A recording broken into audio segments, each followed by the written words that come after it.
Hello, welcome. Oh, there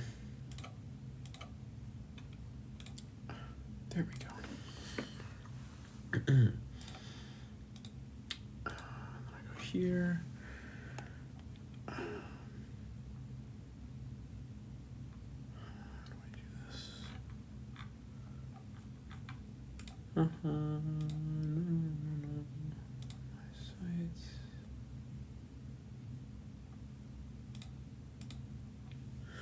Hello, welcome to the live. Tommy Raptor.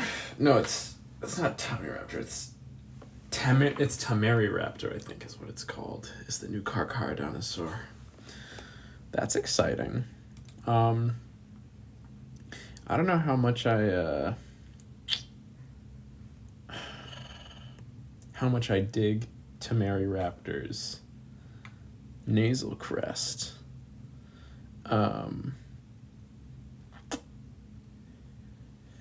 Like that's, I don't know. That seems a little bit strange. It's, oh, we have a guest.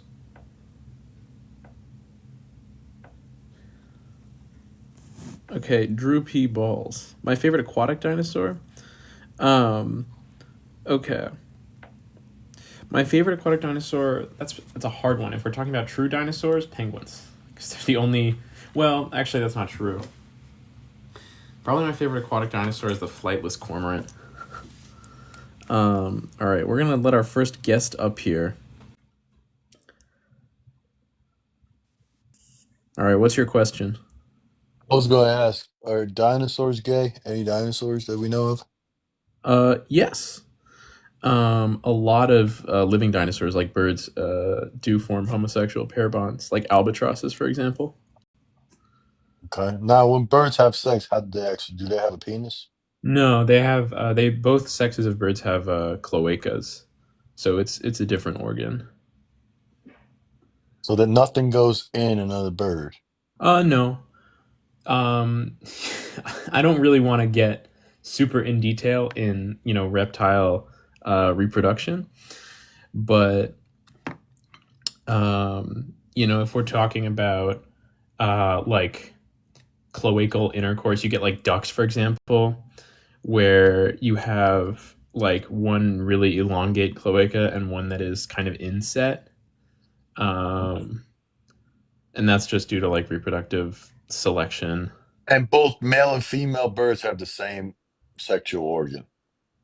Yeah, it can be different shapes, but it's the same function because they use the same organ for basically all genital and excretory functions. They're not like humans where we have multiple holes. Yeah. Because I saw a bird get on another bird, and I didn't see a penis or nothing like that. Yeah, because they have to basically push the cloacas into each other. Now, some birds don't have to do that. Um, so some birds fill their cloacas with limbic fluid to make them kind of distend outwards, which can make it so that the birds don't have to be like perfectly touching when that happens. Right, right, right. And we imagine that that's probably a similar deal with dinosaurs. So we do have one fossilized dinosaur cloaca, and it's pretty similar to some bird cloaca. The dinosaur that has a fossilized cloaca is called Psittacosaurus, and the one in Psittacosaurus has a lot of tissue. So I have to imagine that either the amount of tissue on that cloaca is being used as display, so these animals are being selected to have really really large, prominent cloacae because their mates just find that attractive, or the dinosaur mating process, which is, in my So the opinion, dinosaurs, like a T Rex, did it have like a dick and ball? I mean, like, did it have like penis and testicles and shit like that? they would not Pussy have. or. You wouldn't call it a penis, and we would call them testes, but they're not external, so they're inside the body. But they Um, didn't have a schlong hanging between their legs like I no, do. they wouldn't have something hanging. The cloaca would completely retract into the body when it's not in use, and they wouldn't extend it to pee. Um, Mm. it would be uh, this person propaganda says it would be a hemipene. That's not true. Hemipenes, as far as I'm aware, are unique to squamates, which are snakes and lizards. Yeah, it would be like a chicken. So T-Rex women didn't have pussies? No, they have the same hole that the males do. So weird. It's weird, but that's because they're reptiles. Dinosaurs are weird.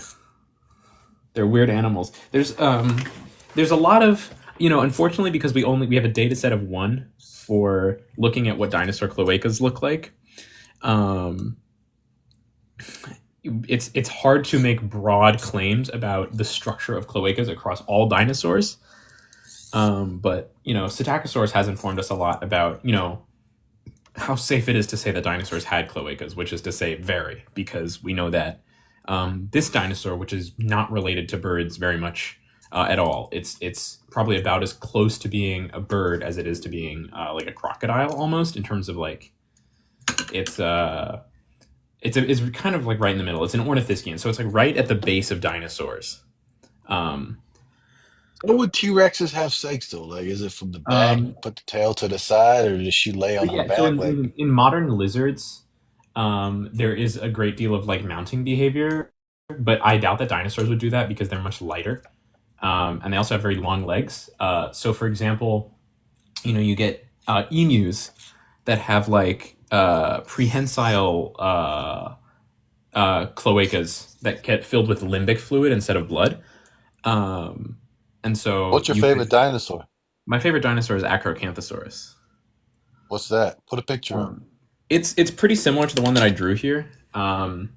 It's a large Carcharodontosaur, which means shark-toothed dinosaur. So it has serrated, really, really prominently serrated teeth. It's a big, two-legged theropod. It's a cool animal. I like that dinosaur with the tail that looks like an axe Which when he one is just that? swings his Oh, tail. Stegoros, not Stegosaurus. Stegoros. I don't know its name, but he's Is kind it of shorter. is it an armored dinosaur? Yeah, yeah, he's got like this tail, and at the end of it, it's like a ball with spikes and shit, and he's Okay, just so there's fucking. there's one where there's the ankylosaurs, and they have a single like bone club at the end of their tail, and the back half of the tail is hardened with bony tendons. Yeah. Um, but yeah, so there's that. I'm gonna let some other people up now because I have a few people requesting to be Well, guests. I got one last question. Before you let people, I'll go on mute when you let them up. But when, why did is it did the dinosaurs eat each other or what? What Some of happened? them did. Why did they go extinct? Yeah. So it's actually a combination of, incredibly, really unfortunate combination on the like the eastern hemisphere of the world, like the old world around India. There was a huge amount of volcanic activity in these volcanoes called the Deccan Traps. And it was a huge range of volcanic activity, which really, really destroyed the condition of the atmosphere. And then, right as that was happening, there was a huge asteroid impact in Mexico. Um, They sound pretty pathetic, man, if they couldn't last after that. Well, the dinosaurs are still around because birds are living dinosaurs, so not all of them went extinct, but the vast majority of dinosaur groups did. So chickens are dinosaurs? Yep, they are. Damn, bro, I'd be eating dinosaurs almost every day. So do I. They say you're not a real Interesting. scientist until you put the thing that you study in your mouth. Oh man, what if you tell that to a urologist? I don't know if a urologist would agree with me on that, but in terms of the animal groups that I study, I've eaten a good chunk of them. You go to school for this? Yep, I go to school for it, and I'm also currently working on a research project. Mm, interesting. Yeah. All right, I'm gonna let some other guests up now. Have a good day. Now leave me up here, man. Sorry, I have one guest at a time to make sure that everything goes smoothly. Then make me mud. I'm gonna go down. Make me mud. I'm not going to mod that guy. All right, Holiday. Okay, 1 second before I answer your question, Holiday, I'm going to ask XXR9 Shima, how did new species just pop up out of nowhere? Was it environmental? Speciation is a complex process, and we get both allopatric and sympatric speciation. Um, and so what that means is basically you can have two ways where a single species turns into two over time. Um, and uh, basically, um, in sympatric speciation, you have two species that share an area, and they're not well, two not two species, two groups within a species, where they sit and they share an area. And because of that, inevitably, if you have one group that is competing over an occupied niche, so that means that one species is eating all the nuts here and nothing is eating the fruit, then one group within that species might have some sort of behavioral instinct or some genetic predisposition, either because they have different teeth or a different something. And then they'll start eating fruit. And then we'll have two distinct groups within this one species that live in the same area. We'll have the fruit eaters and the nut eaters. And so the ones that are really good at eating nuts are going to be selected for within the nut eaters, and the ones that are really good at eating fruits will be selected for within the fruit eaters. But the ones that are okay at eating nuts and fruit will not be selected for, because they're going to be outcompeted at eating fruit by the fruit eaters, and they're going to be outcompeted at eating nuts by the nut eaters. And eventually, all the ones in the middle are going to die out, and you're going to get like bidirectional split. And so, no, T-Rex was a carnivore. And so you're going to get this split, and you're going to have now two distinct species, and because they're so genetically and physically different, they're not going to interbreed. And now we have two species. How do the muscles get figured out? Muscles get figured out by looking at muscle scarring on the bones. Muscles leave scars where they attach.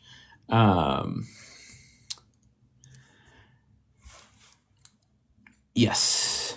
And then you have allopatric speciation, which is basically you split one species into two places, and they just get different because those places are different. Anyway, Holiday, I'm going to answer your question now. Go ahead. Yeah, hi. I actually have a few questions. Excuse me. Yeah, no problem. First of all, why did you personally choose to study dinosaurs? Well, I don't just study dinosaurs. I put that up there because it's like what attracts people most about like the field of paleontology. I'm pretty interested in like all extinct animals. My current research is focused on dinosaurs, so I'm like most prepared to answer questions about that. And I chose to study them because I think they're really cool. I think extinction is really cool, and understanding the history of life on Earth, it really expands our data set when we're looking at like modern problems like species diversity, looking at genetic diversity in species that are going extinct potentially. We can predict how species are going to change in the future, in the short term and long term. And especially when we're dealing with climate change, having access to like paleoclimatology, which is something that I'm interested in, is also really important because that's how we can look at what species are going to be most at risk when the Earth changes in certain ways. Because we know, like for example, when temperatures drop, reptiles go extinct. Not like cold-blooded reptiles are going to go extinct a lot more easily than endothermic animals if temperatures drop globally. Very cool. Are you a PhD student or I am not a PhD student. I'm pretty early into this field. I've only been actually professionally doing research for a little over a year at this point. Um, I'm currently working on getting I'm finishing up my like bachelor's degree in environmental science. very cool? Well, okay. So here's the other question I had, and I don't know if you'll be able to speak to this,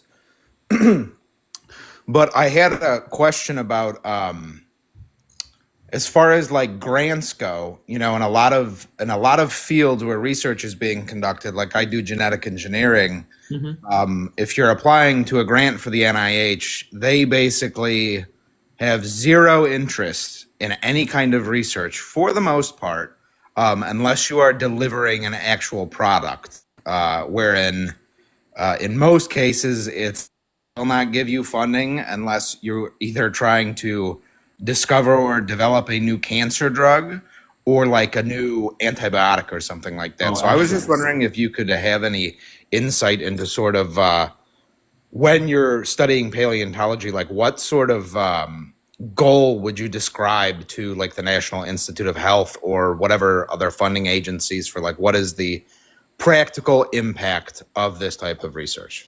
Yeah, so I would say the most practical impact of paleontology is kind of twofold. From a like broader science angle, most of the stuff that I do is focused on understanding evolution, so we can predict like the ramifications of climate change and climate altering events, and that's like I guess you could say the selling point of a lot of like the projects that I'm focused on.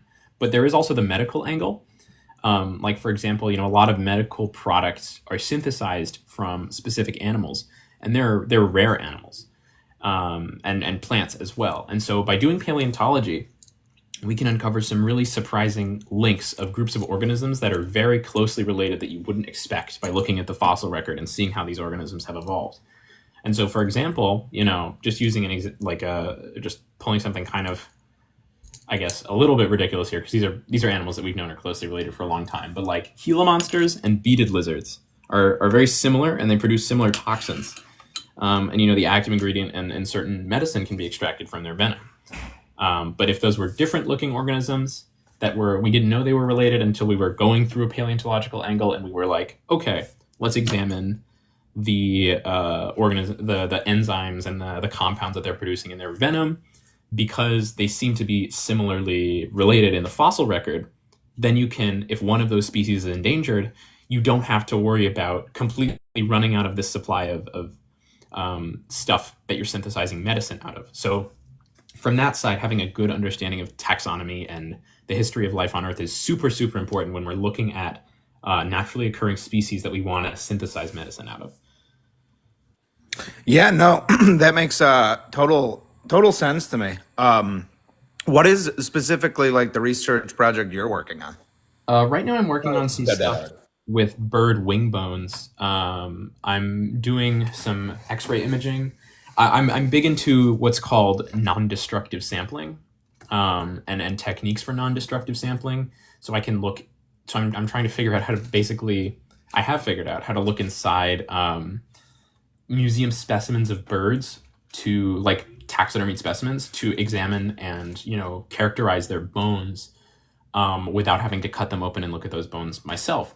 And because when you prepare a museum specimen of a bird, we take the keel out, which is this big bone that sits in the middle of the body that all the muscles for the wings attach to.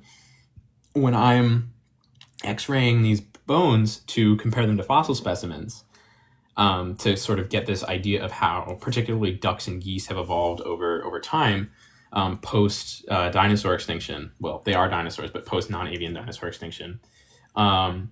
I can get huge sample sizes that I would never be able to access if I was cutting open every single specimen that I was measuring, right? So that the development of that sort of non-destructive sampling technique is very, very important. And that's what my research is focused on. That's totally cool. I know also, like you had been mentioning, discovery of drugs and medicine from plants and things like that. That was a huge problem for a while, like specifically with the anti-cancer drug paclitaxel, which comes from the Pacific yew tree. When it was first discovered, they were decimating the Pacific yew population, and then eventually they found how to, synthesize it, obviously. So no, I totally get what you're saying. That's super cool. You think you'll ever like? Is this like a capstone project you're working on for your undergrad? I Not really. I'm trying to get something a little bit more like fossil heavy. Right now I'm probably doing like a 75-25 balance, just because of the abundance of the specimens. The museum that I'm at right now has much more of a ornithological focus in terms of their collection. Um, so I'm taking advantage of that for now, but I think I want to go a little bit further into deep time for, like a really big final project. We have a ton of the museum that I'm at. Well, we don't have a lot of fossil birds. There are a lot of undescribed species of fossil fish. And so I think maybe I could look at describing a few of those and getting that published as a capstone project as well. That's awesome. I hope to see you get published in a journal someday soon. Good luck. Yeah, I'm submitting to the British Ornithological Society soon, so hopefully that works. That's awesome. Congratulations. Thank you. All right, good luck with that. I hope you have a good rest of your day and good luck with your studies. Yeah, thank you. You too, man. All right, that was a nice guy. Now I'm going to see if I can answer any of these chat questions. Do dinosaurs really exist, or is it for woke mob propaganda to turn the frogs gay? I think dinosaurs are real, but I don't know. Oh, Daystar. How often do paleontologists discover new prehistoric species from the Mesozoic? A lot. We had about, I think it was 52 species of just dinosaurs last year. What dinosaur has 500 teeth? Neosaurus.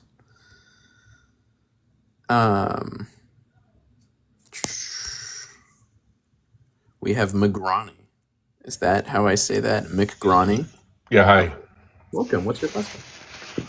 My question is, have you seen the guy on the TED program? Guy, white beard, white hair. He was a scientist, and he was buying dinosaur bones and cutting them in half. Oh, he was doing histology on them? Yeah, he was taking he would buy he was a very rich guy. He'd buy a dinosaur head for I don't know, a couple $100,000 and saw it in half.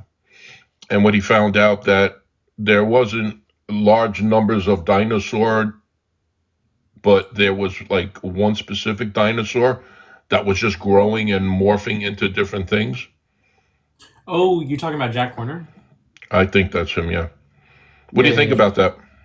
I think that's true in some cases. He did that with, I think, 2 different species of dinosaur. He did that with, he did it with 2 proposed species. He wanted to consider Torosaurus to be a juvenile of Triceratops, which... Right, so the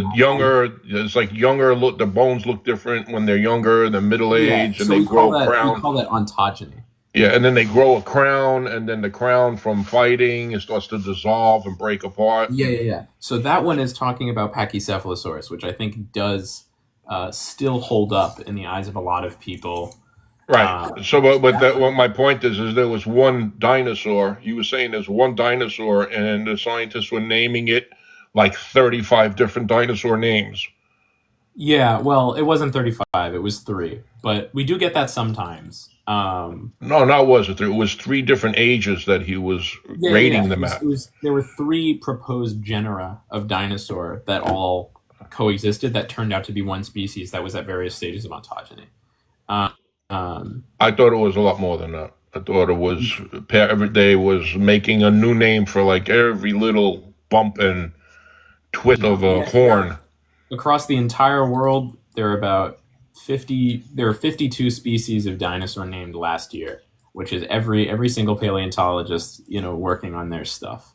Right. And so you don't believe the ego part, dinosaur scientists just want to name something that already existed?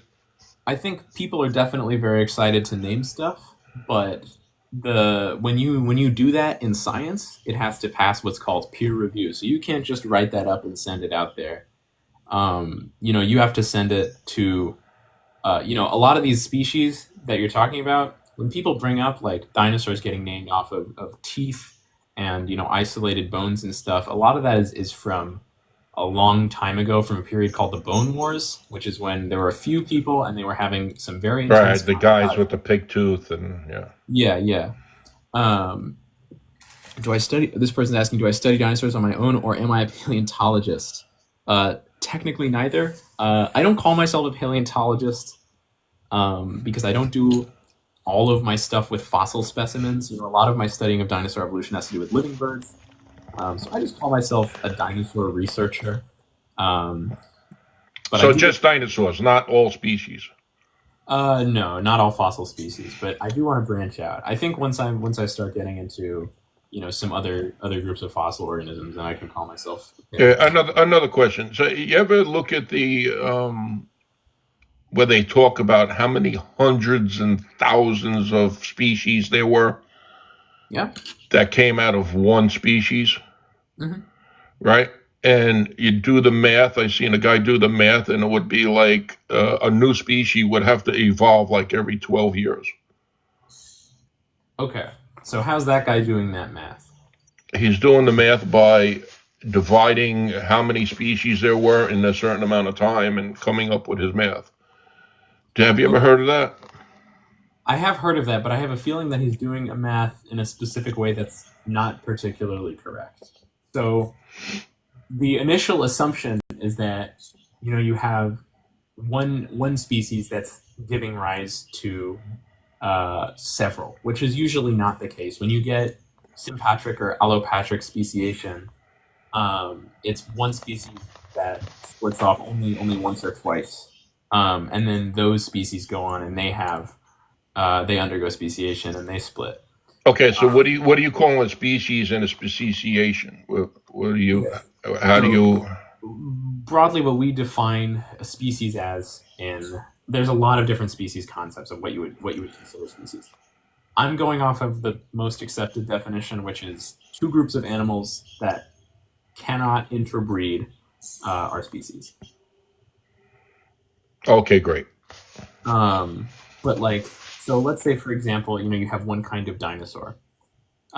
That kind of dinosaur, if you put that animal in two different environments and it survives in both, after a few million years, the animals in both of those environments that arose from that dinosaur are going to look different, because they're being selected for different things. An animal that lives in an area that is mostly comprised of short plants is going to look different than an animal that is selected for an area with long plants.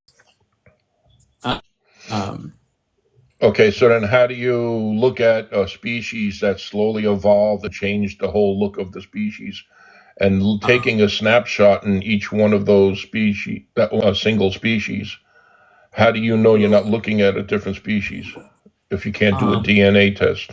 So yeah, so in the fossil record, when we date stuff, even if it appears similar, we know that everything is always evolving. There's not a stagnation to evolution. People say that we have living fossils or crocodiles have looked the same for many years. They mean that in like the general morphology of the animal. They're not talking about its genome, about its precise traits, and that sort of thing. So when a species is not splitting and it's still speciating, um, because its environment is invariably changing, right? If you stay in a field for many millions of years, the plants that grow in that field are going to be different, either because a wildfire might come through. Hmm. If you survive that, different plants will grow there, and you'll be selected to adapt to different kinds of plants that you're eating, and that sort of deal. So that's how we get kind of speciation from one species into another, into another. But But wait a also, second, you said before that one species can't mate into another species. no, I mean, okay. So I'm not saying that these species are mating with each other in sequence. This is where it starts to get a little bit blurry. Is like hybrid zones, because it's not that one generation gives rise to suddenly another generation that it's a different species. It's more like if you take an animal from 10 million years in the future and you bring it back, you just trace it back along, let's say it's father's father's father, you go back along that line and you bring it there, it is not going to be reproductively viable with that great great great grandparent, Hmm. if that makes sense. And so that's why we consider those two different Well, species. how is that true? Because how would you be able to test that? We can look at its morphology. Um, we know that, for example, Triceratops and Psittacosaurus are two very closely related animals. No, I'm saying in the human standard. So you're saying that if I went back in time 500,000 years, that I wouldn't be able to procreate? I don't think it would be 500,000 years. I think it would probably have to be a little bit longer than that. Um, but you know, humans and a lot of the other great apes have different amounts of chromosomes, different genetic material gets included and disincluded, and so the way that reproductive works, because it's small changes generation to generation, but it's big jumps once you look at like thousands of generations. If that makes sense. Okay. So a question on Beckley Tempe going back 14,000 years doing megalith structure construction. What do you have to say about that? Beckley Tempe megalith construction. Beckley Tempe is about 14,000 years old, and now they're digging up one and they're saying is 23,000 years old. And they said right before the pyramids that we were basically clacking stones and sticks together. And now they're finding out that 14,000 years ago, and the new one, it was like 24,000 years ago, they were highly educated stone structure builders. Oh, in Turkey? Yeah. Have you heard about that? That says that it's from 9,500 years ago. Yeah, Beckley Tempe is between 11 and 14, and the new one that they found is in the 20s. What's the name of the new one? Something Tepe. It's the same last name. Okay. Kessin Tepe or. I don't really have much to say about that. I don't really study human evolution to that degree. This is like archaeology. Right. So my point being is they got it wrong, and how do we know we don't have it wrong now? The beauty of science is that when it makes a prediction and that prediction is proven false, we adjust our models to fit the new prediction. And we usually get more accurate each time. Science is wrong frequently, and then it corrects itself, and it's also right frequently. All right. So have you seen the scientists that found the bone marrow that was alive in the not alive but found soft tissue in the bone marrow? How old was that? They're saying it's just amazing. She did the test like I don't know how many times, but every time they did the test in a different sampling, they came up with soft tissue on it, like a Tyrannosaurus Rex or something. Okay, so there's no soft tissue from T-Rex. I know that. And there is people often purport that there is soft tissue from T-Rex, but I don't know. There's not T-Rex soft tissue. And when we get what we consider soft tissue fossils, it's liquefied tissue. So it's well, the argument it was supposed to be 60 million years old, and there was no possible way. So they kept doing the test and test and test, and okay. So they're just amazed because that would have been like that's not. If you someone's typing down below, they got the RNA from Rex. Okay, well, I'm gonna try and find that. I have it saved on my YouTube. Let me take a look.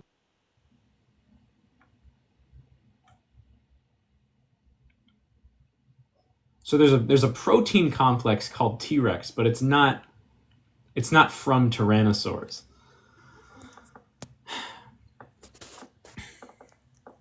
In an area with no oxygen, they got the RNA. Every fossil is found in an area with no oxygen. It's used a chemical process to remove it. Can you name me the paper or the study or whatever? And Dr. Mary Schwarzer. It's T-Rex blood cells they found.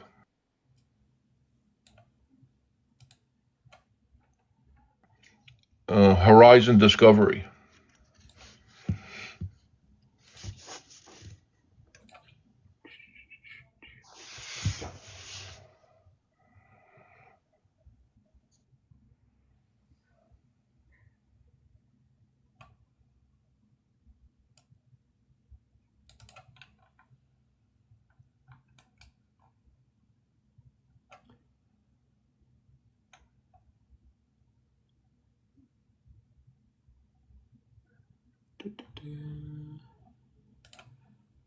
Okay.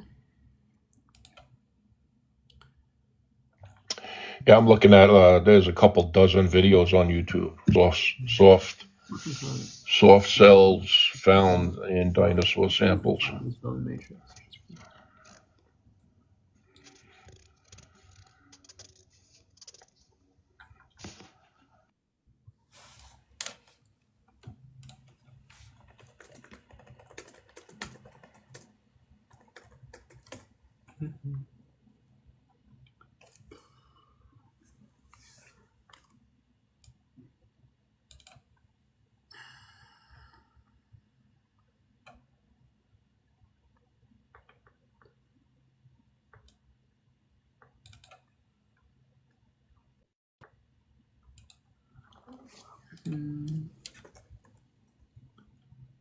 Okay.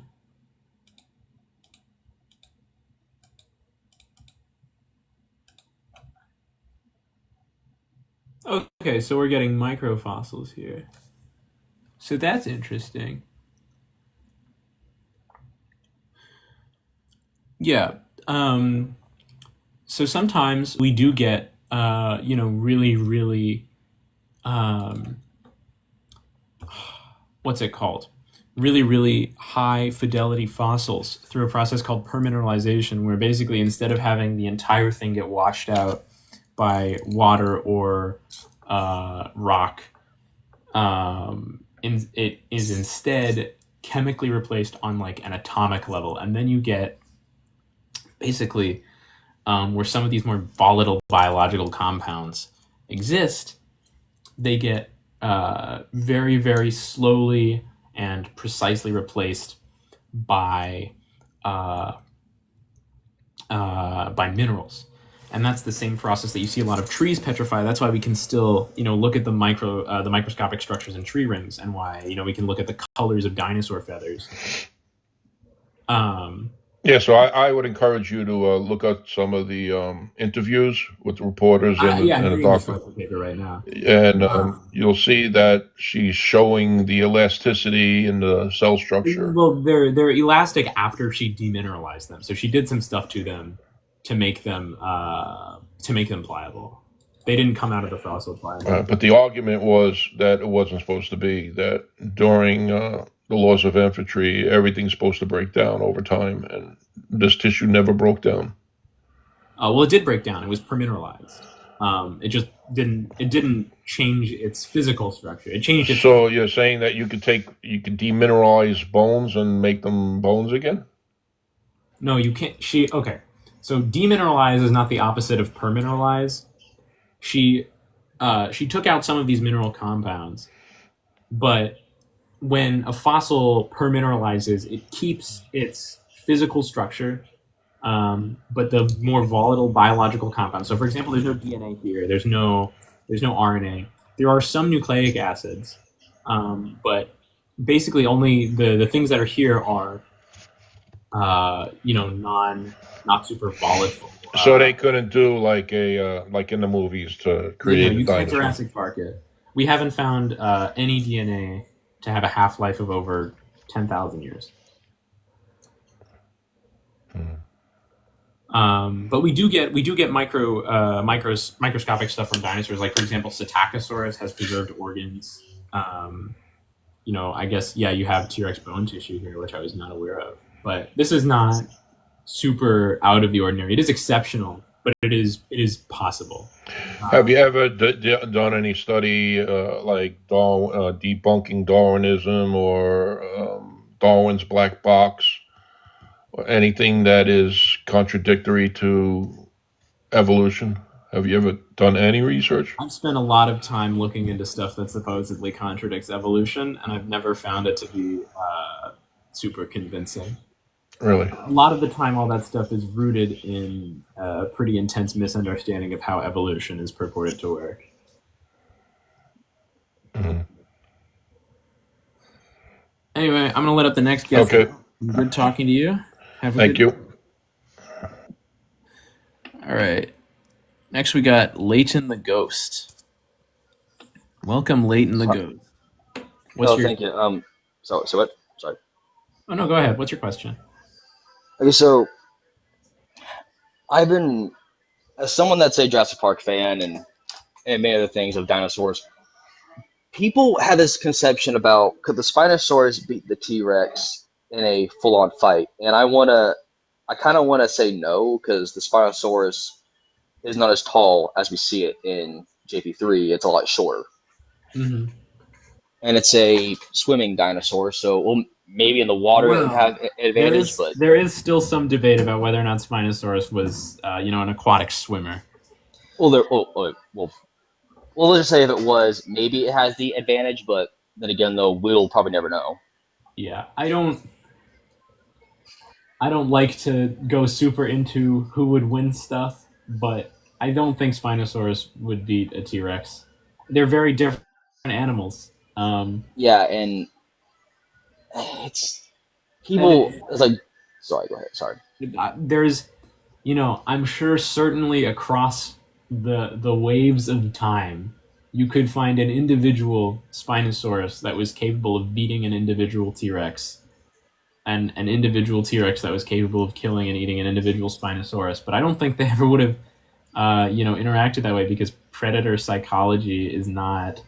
Spinosaurus is an animal that lived and shared a lot of territory with, large terrestrial carnivores like Carcharodontosaurus, and it didn't. We don't really have a ton of evidence of, intraspecific conflict there or anything like that. So it's entirely possible that these two animals just would sit next to each other and wait. And just yeah, but in Jurassic Park 3, they're just like, oh yeah, let's just go at it, and then they pull a controversial move of dispatching the T Rex in its Yeah. own franchise. And now, of course, there are some things that movies don't get right with dinosaurs, which I mean is understandable because we don't know much about them. But the T Rex, it had good eyesight, but in the movies it said that its eyesight was terrible. Yeah. There's a lot of stuff that Jurassic Park did for dinosaur representation that was really awesome, but there's also a lot of misconceptions that it spread. Um, Even the Velociraptors, which weren't that big. they weren't, except for the fact that the velociraptors in the movie are not actually velociraptors. They're based on a species that is now called Deinonychus antirrhopus, that was called Velociraptor antirrhopus by Greg Paul, the guy who advised, or one of the guys who advised the first Jurassic Park movie. That's the reason they called them Velociraptor. Um, and they're only a little bit larger than some of the biggest Deinonychus specimens that we have. But yeah, I mean, there's a lot wrong with them. There is. Same for the Dilophosaurus, and Oh, I mean, for definitely. what The Dilophosaurus is kind of inexcusable. But I mean, like for what it was, though, I'm glad that these movies exist, and they were going to make a fourth Jurassic Park, where they were going to start having the Velociraptors go back to their Mhm. much more like historic, like scientifically accurate looks. Like they're now starting to grow They feathers. were kind of doing that in the third one. They changed the skull shape of the raptors to make them look like Velociraptor skulls, which I thought was really cool. Yeah, and then we Uh, got the Pyroraptor, which is like a more accurate take on it. it's definitely getting closer to being accurate. But there is primarily with the skull and with the hands of the Pyroraptor, there is still some stuff. I mean, I don't want to seem like I'm being like a buzzkill. I Oh don't no, no, it's I fine. don't want to be. I love the Jurassic Park movies. I've seen pretty much every one of them in theaters that's come out while I'm alive. Um, I'm kind of excited for the next one because they're bringing Me back too. Spinosaurus. I I just like to see dinosaurs in movie theaters. I'll watch anything that has a dinosaur in it, really, just because I love paleontology. But part of the thing is when I'm talking about this sort of stuff on live, I do try to kind of bring up what is different about these models as much as I can, because a lot of people's first and only experience with so many of these species, because they're not super well known outside the movies, like for example, most people heard about Velociraptor, heard about Pyroraptor, heard about Atrociraptor, heard about Dreadnoughtus, all those animals from the Jurassic Park movies. Um, because besides like T Rex, a lot of these animals first and last time anyone's going to see him is in a JP movie. Yeah, and And so I find it important for me specifically to be like, yeah, you can hold this image in your mind, but maybe just consider that there's some different stuff about it. Like, for example, Pyroraptor. In the movie, it has teeth all the way back in its jaw until the hinge. But, you know, in all dromaeosaurs in life, all those teeth stop right before the eye socket. And so that's just yeah, a simple thing that gets carried on. And, you know, maybe in 20 years, someone is going to be drawing a diagram of a Pyroraptor. And you know, they're not going to double check the skull right, and they're going to just go off of their memory, which is that it has teeth all the way past the eye socket. And that's just going to be one thing that someone gets wrong, maybe in a children's book or some other place. So I try to avoid that when I can. I just like to be as proactive with sort of correcting imagery of dinosaurs when possible. yeah, and I think from what I've heard with JP, with Jurassic World Rebirth, they showed concept art of what the spine is going to look like, and it looks more accurate, I guess, to like what they're saying it looks like. Which I'm glad they're doing that because it shows that it's going back to like its original state. Yeah, the advisor on the movie, Steve Brusate, is a very very cool paleontologist. He's very cool. Yeah, I had to cut this short, but I have to get back to work. I'll try and be on again. When are you live next? I try to go on Sundays semi-regularly. That's usually around Sunday afternoons is when I get live, but it's All right, whatever. Thanks for the follow, yeah, man. Bye. yeah, welcome to that. Yeah, you have a good one too. P-Funk is asking, which dinosaur is the biggest schlong? We only have one fossilized dinosaur genital, and it's from Psittacosaurus. But if we're looking at living dinosaurs, biggest dinosaur cloaca relative to body size is in ducks. We got Felix Delgado up. Yo. Dinosaurs did have feathers, maybe. Yeah, what's your question, Felix? Hey, I was just wondering, like, how could you tell, like, the age of the dinosaur? Like, when you got the fossils of it, like, how do you know, like, So do how you old? mean how many years the animal was alive before it died, or how old the rock is that the animal died in? Like, how old, like, it was? Like, not like how it was. You know, Like how many millions of years old the rock is? yeah. How do you tell? So there's a couple ways.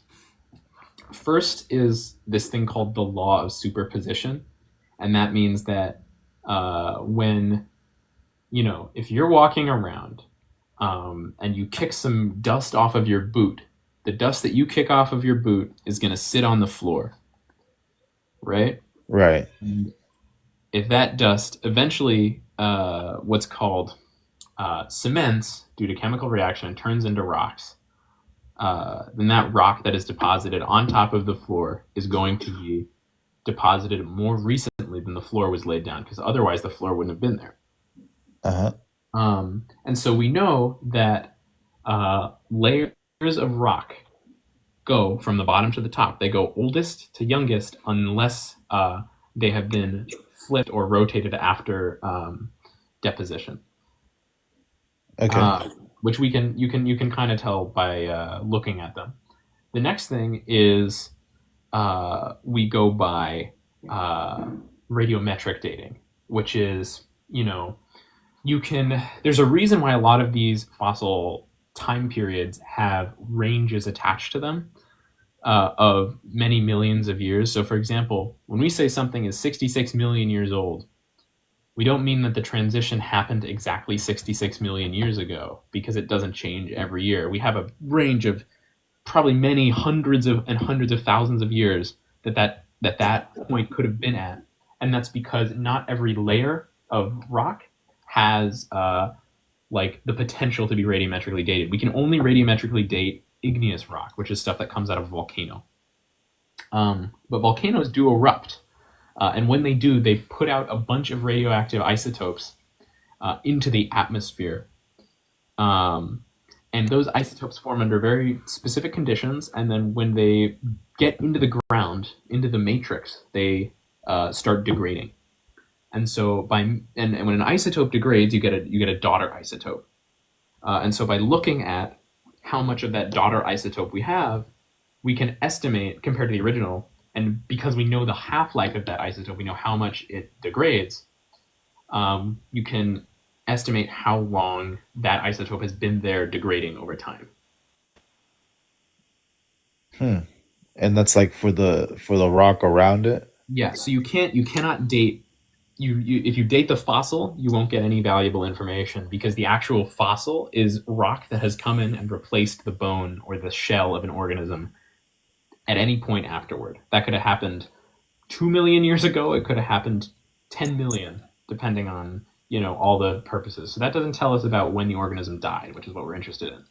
And you can potentially date the rock around it, but really what you have to do is, half-lives are off by millions of years, but that's pretty accurate in terms of geological time. A range of like 60 to 64 million years, that's pretty good, especially because these species exist for millions of years. But so what you would be looking at is you find a layer of volcanic rock above and a layer of volcanic rock below when this organism was deposited into the rock and fossilized. And then you date the one above and then the one below, and then you have a range for when this organism could have existed. Huh. Interesting. Yeah. And asteroids also do that. So we can look at asteroid impacts. That's how we, we know when the asteroid that killed the dinosaurs landed, because when it landed, it ejected a bunch of iridium into the atmosphere, and then that iridium settled all around the world. So no matter where you go, you can look in relation to this 66 million year old iridium line in all the sedimentary rock. And you know that is where the non-avian dinosaurs were killed off. Where did that asteroid land? In Mexico. Oh, Mexico. Yeah. All right, yeah, that was my only question, to be honest. I was always curious, like how, like we could possibly know, like how millions of years old something is. Yeah, it has to do with a lot of chemistry and kind of just measuring the speed at which stuff decays when it gets spat out by a volcano. Huh. And So there's been a lot of volcanoes over the history of the Earth. I can imagine. So like, you said something about like the isotopes. So like, we already know like in what rate they age. So when we look at it, there's like basically an equation where like we can figure out like based on how it looks now, how many years it's been decaying for. Yeah, so isotopes decay not at a fixed rate, but they decay in relation to how much of them there are. That's why it's called a half-life, because it'll take, let's say, if you have a very, very reactive isotope, and you have 100 atoms of that isotope. Right. After 20 seconds, you're going to have 50 atoms of that isotope, and however many atoms of the daughter isotope, depending on how many it splits into when it decays. And then after another 20 seconds, you're not going to have 0, you're going to have 25, because half of what you have is decaying, and it's splitting in half and in half and in half. And so that's why some of these isotopes can stick in the Earth for so long, even like the less volatile ones, because they're just subdividing themselves for ages and ages and ages instead of just blinking out. It's not 10 atoms of this isotope are disappearing every year. It's this percent of them are disappearing every year. Is there any chance that like we're wrong at all? Like from this?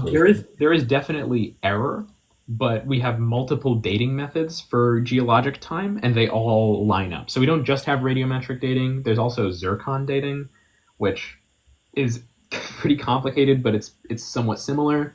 And then we can compare across many fossil sites what sort of organisms lived there. So like, for example, stromatolites and certain species of ammonoid are super, super abundant. And we can say, okay, we have this chunk of rock from the Jurassic period that has been dated to this many millions of years ago that has this species of ammonite in it. And only this chunk of rock has that species of ammonite. And this chunk of rock across the Earth has also been considered to be Jurassic. Let's date them both, and then you return the same date. And so that allows us to like verify these dating methods. And like I said, there is error. There is error by a couple millions of years sometimes. Yeah, but it's relatively accurate then, though. But that is relatively accurate when you're looking at things that are hundreds and hundreds of million years apart. Right. That's crazy. Yeah. That's insane. All right. Well, thank you for enlightening me on that. I'm gonna Yeah, of look course. some It's more at great that talking as to you, well. man. Have a good weekend. Great talking to you too. You too. God bless. You too, man. Thanks. That's a nice guy. All right, let's get Blaze Rider up here. This guy is still waiting. Um, yeah, there are many types of dating. It's not just carbon. We use many different isotopes. Hello. Okay, we have the Blaze Rider 420. What's your Yeah. question? So you might like this one because you seem to be into the deep knowledge of the stuff. I'd watched a video, kind of heard some stuff about this guy had a theory that there were several different breeds of dinosaur that were very similar, but they were different by their skull shapes and such. But he had a theory that they were like certain birds where their skulls would develop halfway through their life and make Yes. like a Okay. new Okay. fin. I love talking about this stuff. Okay. And he Okay. was theorized that there were like several breeds that were actually just the different ages of the dinosaur. Yeah. So it was three different. He did this twice. Once he was wrong. Once he was correct. He did this an initial time when he was correct with Pachycephalosaurus, where he had observed that Pachycephalosaurus and Dracorex and Stygimoloch all were really, really similar, and they allegedly shared an area. And so what that tells you is like there has to be something drastically different about these animals' behavior that is causing them to not compete, or these are all the same species and they don't have to worry about competition with each other. Yeah, because one's the baby and the other one's the adult. Yeah. And so he basically ordered them and he looked at how they age.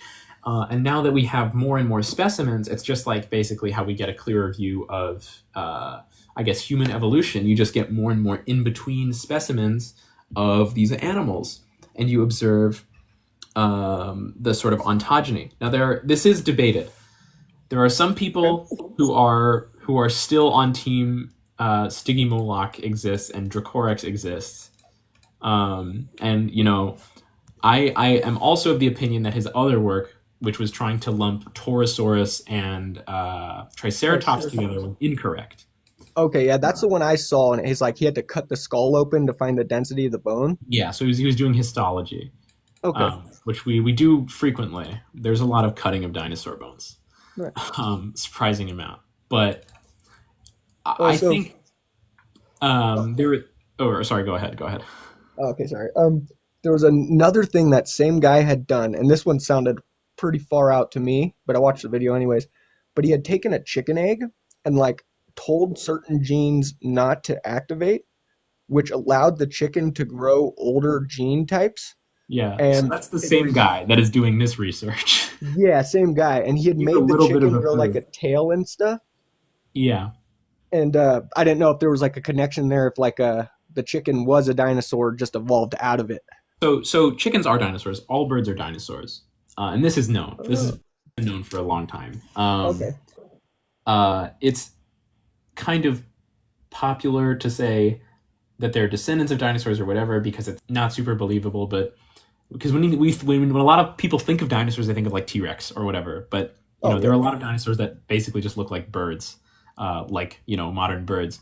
And so all modern birds are dinosaurs. But what this is specifically looking at is atavism, which is basically the reactivation of ancestral genes. And personally, I'm not a huge fan of this research.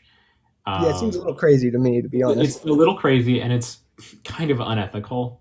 I'm not a huge fan of a lot of Jack Horner's recent research, and I think that a lot of it is, I don't know, a little bit under supported in terms of like the actual science, and I think he's kind of just doing stuff. Yeah, he's just coming up with ideas and trying it out. Yeah, and he can do that because he's super well funded, and he worked on, doing scientific advice for the Jurassic Park movie. So he has a lot of money and publicity because of that. That adds up. And I think there are personally a lot more ethical and a lot more substantial ways to draw connections between living birds and dinosaurs than genetically modifying chickens to have tails and teeth. Yeah. And this is interesting. You had beer with this person says I had beer with Jack Horner back in the day. Yeah, I was when I was on my dig in Montana. I went to this one sushi place, and they were like, there's a paleontologist that lives around here because they heard me talking about dinosaurs, and I was like, is it Jack Horner? Has he come here? And he was like, yeah, he was here like a few weeks ago. Oh shit. Phil Curry. Ooh, I dig Phil Curry. Um, But anyway, I have colleagues that are doing this sort of stuff, looking at commonality in genes in terms of if a gene across different species can do similar things. Like I have a coworker who's looking at if it's the same sort of stuff that produces the bill knobs in hornbills and toucans and geese. yeah. But the issue with I think the direction that Jack Horner's atavism project has gone in is it's gone from examining the genome of a chicken and looking at the stuff that can be easily turned off to enable the development of claws and split fingers and teeth. Yeah. His recent stuff has been focused towards actively kind of messing with the genome and trying to insert stuff to cause the development of tails. And we have no idea if it's the same genes that would have been doing that in the dinosaur in the chicken, because sometimes genes get turned off by evolution and the actual information to create those structures remains in the genome, and sometimes that information just gets erased entirely. And so I thought it was interesting when he was kind of doing this stuff in the first area, which is looking at like atavistic genes and trying to kind of identify these traits that he's reactivating. But I think kind of just going into the realm of fantasy and being like, I want to make a dinosaur. Yeah. It's a little unethical to me. Yeah. Well, and it might die if you like raised it. It probably couldn't. Yeah, exist. it is. It actually, I think he said at some point that they couldn't figure out how to have it continue growing with the teeth because the same gene that caused it to develop teeth was like lethal embryotically. Oh dang. Yeah. All right, so I got one more for you. This Go one's ahead. pretty deep. So you've heard of the theory, I can't find it anymore, but it's that dinosaurs were like extremely too big for the size of their bones. Like the mass that they had compared to their bone size doesn't add up. And this is where we get into why it's important to cut dinosaur bones open. Oh. Because dinosaurs have skeletons that are basically like bioengineered to be able to take up as much space as possible. These guys have what are called pneumatic skeletons, which are air-filled skeletons that kind of include their respiratory system. Like if you're looking at the vertebrae of a sauropod, there are spaces in those vertebrae where they'll breathe in and the air will fill up and it'll support their neck. And so just like birds are optimizing to be as light as possible for their size to fly, they kind of got a head start on this because a lot of the dinosaurs and early archosaurs are optimizing for bones that are as light as possible so they can be big and they can run fast. Oh. So, when you're looking at, because, my colleague has been doing research on dinosaur bone density as well. She's looking at like Diplodocus tails and comparing them with alligator tails just in terms of the chemistry. But so much of this research on bone density and all these data sets have been pulled from mammals in the past, for agricultural. So a lot of these studies on bone density have been done on cows as a model. But dinosaurs are much, much closer to birds and reptiles. Well, non-bird reptiles, because birds are reptiles, because dinosaurs are also reptiles. But they're much, much closer in terms of their bone structure to these archosaurs, these birds, than they are to cows. And you can see that when you cut open the bones in certain specimens. Sometimes your cast will only preserve the outside of the bone, just because there are different ways that things can fossilize. But when we do have a fossil that preserves the inside of the bone, you can get a ton of information about it. And we can see these very, very intricate, very hollow bones that have spaces for air sacs to expand into and retract out of. Dinosaurs, at the very base of that dinosaur tree, we keep seeing that they had more and more bird-like traits than we expected. The origin of feathers keeps getting pushed back because we find dinosaurs from all over the dinosaur family tree with feathers. We just found an ankylosaur, which is not super closely related to birds at all, with a fossilized voice box that is very similar in structure to the voice box of a bird. And so these animals are very light in a lot of cases, especially the sauropods. they aren't getting big and stocky. Their bones aren't strong because they're thick. They're light and thin, and just like bird bones, Yeah. they're very much engineered to be, like I said, strong as possible, but as thin as possible. For example, I actually was my coworker was cutting open a turkey vulture today, which is something you can only say Right? when you're That's working in a awesome. museum. But I was like, hey, can I get a look at that? Because he was sawing through the wing. Because Oh, we pull all the bones in the chest out when we prepare birds for skinning. And he okay. was sawing through the wing, and he told me a cool fact about turkey vulture wings. It's that instead of having a single chamber in the middle that's hollow and filled with marrow, instead they have these sort of tiny marrow tubes that run through a center of the bone that's completely filled with air. Whoa. So this bone is almost entirely filled with air, and there's actually very little volume occupied, but it's still very strong, and it's very difficult to break and compress just because the way that it's designed. You have all these basically struts like this supporting an inside of a Yeah. mine tunnel. Well, it's kind of like how Um, they do cars now with the sheet metal. They press it right and it makes more rigidity. Totally, yeah. And it's over time. When being big is your survival strategy, you're going to evolve to be as big as possible, as energy efficient as possible, and as light as possible, because all those Yeah. things make you more likely to carry on your genes to the next generation. Hell yeah. Well, that's all I got for you. That's All some right. pretty Well, epic thanks for stuff. coming up. I appreciate it. Yeah, thank you. Have a good day. Bye. You too. Bye. All right. We're going to let up LA Listing Photography. Hello. Welcome. Can you hear me? Yeah, I can hear you just fine. I'm so awesome. I came across your live. I'm glad you did. Thank you. So I'm older. I'm going to be 59 this year, and I was a newspaper photographer in LA for a long time. And so the story I wanted to tell you happened around, I don't know, 92 maybe, but they had just, well, it had to be after that, because it was when they were opening the ride at Universal Studios, the Jurassic Park ride. It's probably like 93, 94. Yeah, around 94 probably, maybe even 90. Yeah, 94. Mm-hmm. Or no, well, anyway, it was around that time. Yeah. I was at Universal. Oh, you muted yourself there. I ran into a guy who was doing like PR stuff there that I had known from when I was a child. I'd always loved dinosaurs from when I was, in the crib till now. My Yeah, me house. too. Anyway, so Don Lessem. I don't know if you know who Don Lessem is. We used to call him Dino Don. Dino Don Yeah. Lessem.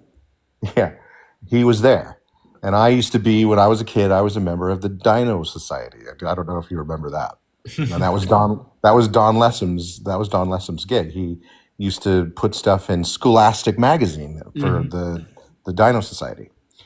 Anyway, I met him there and I recognized him, and I told him that I had been a member of the Dino Society, and we had a great time together, and he hadn't talked to anybody who remembered that for a while. He told me about this woman who was a preparator in LA, a private preparator. She used to work for the Natural History Museum here in LA. And she had just received some bones that she was working on from Argentina, from Patagonia. Oh. And that I should go and check this out. It would make a great story. And I was like, hell yeah. I went and met Mary O'Donnell. And Mary O'Donnell she was working with, God, what was his name now? It was Giganotosaurus. Yeah. And it was, Was it Rodolfo? Rudolfo Correa. Yeah, Rudolfo yeah. Correa. Yeah, Rudolfo Correa and Phil Curry. Yeah. Oh my gosh. So I started working on this story when they were still removing matrix from Giganotosaurus. And so, Mary's preparation was, after they had, removed the matrix and scanned the bone and and done all this stuff, they would reshape it because it was crushed. You know, it was not in very good shape. Yeah. There was a lot of it. I think, you know, that first Giganotosaurus example was like 85% complete.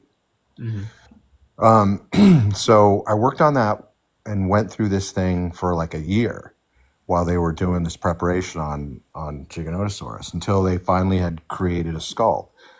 And the skull was massive. It was, you know, I think it was like 3 meters. It is a huge animal. Yeah, it was enormous. And they had, you know, great examples of teeth and all this. But one of the things that was missing from the skull was the quadrate jugal in the back of the skull. Yeah, like the under part of the eye socket. Yeah. Yeah. So okay, now we're moving on to the Society of Society of Vertebrate Paleontology's. I have their sticker on the back of my laptop. Awesome. So this was, I think, 95. The annual meeting in New York. This one was in New York. So I traveled with them with this skull to New York. And one of the conditions that they had made while I was doing the story was I couldn't publish anything until they had published their paper. Yeah, that's how it is. That's how it is doing science journalism. And I agreed, you know, no problem. About that. Yeah. So we took the skull before they had you know, written their paper, but they wanted to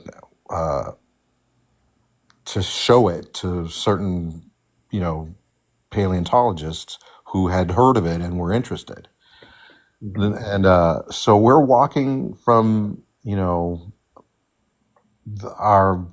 where we got from the museum to our hotel room, where we were going to put this skull up in the hotel room.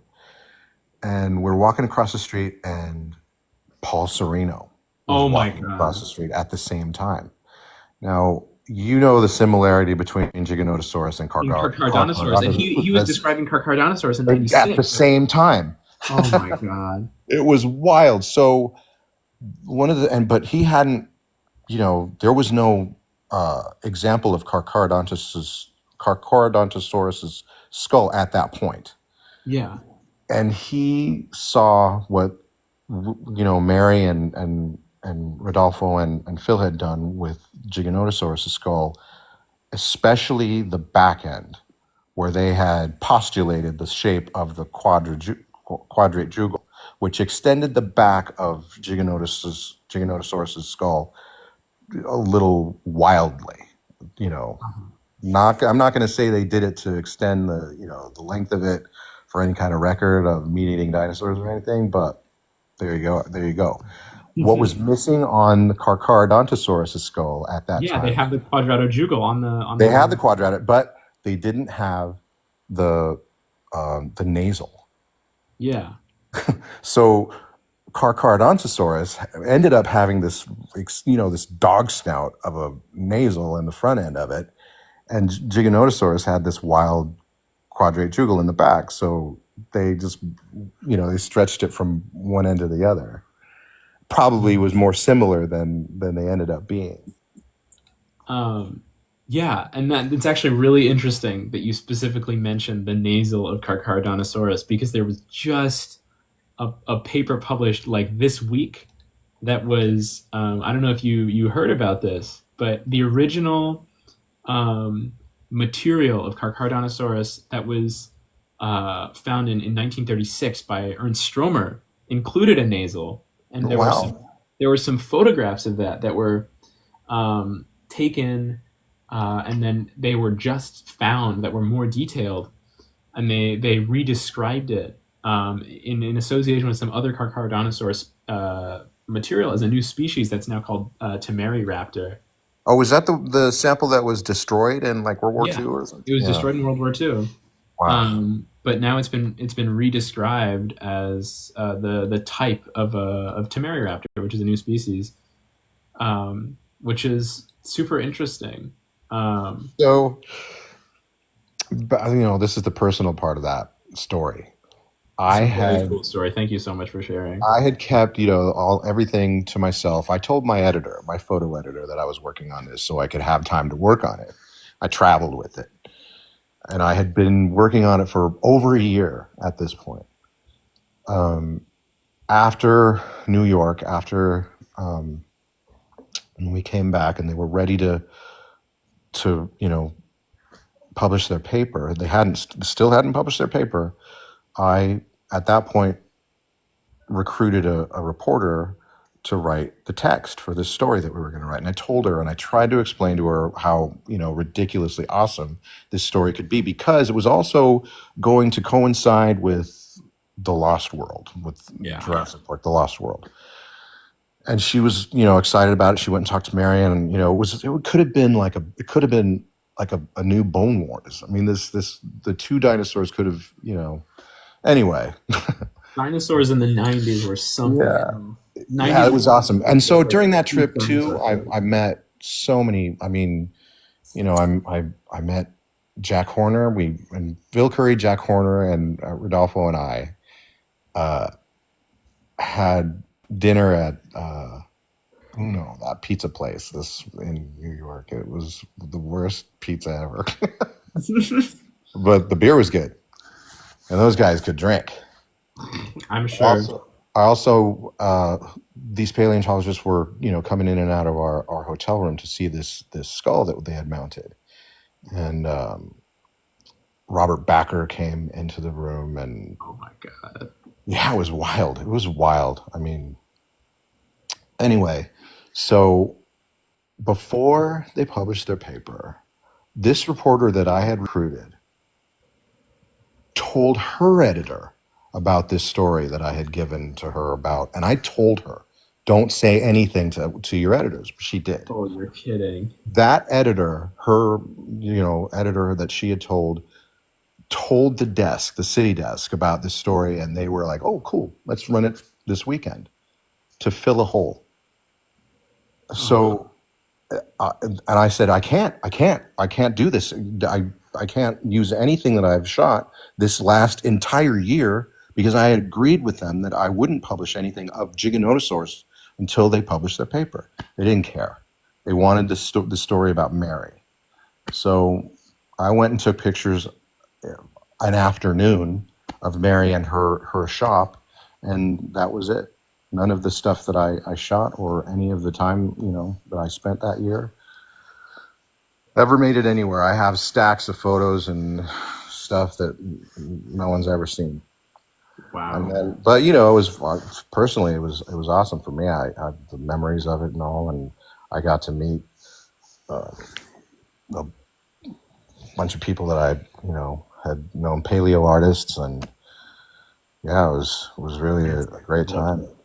Wow. But thank you for sharing.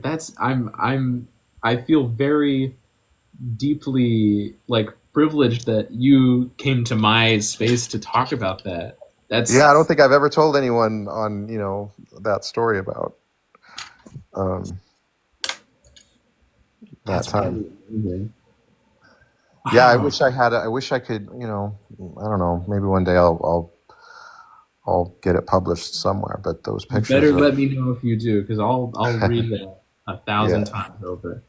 Yeah, there was, and then the last thing I did with them was in Philadelphia, the first mount that they had placed in the U.S. I think it was the first mount in the world of Giganotosaurus at the Philadelphia Science Academy.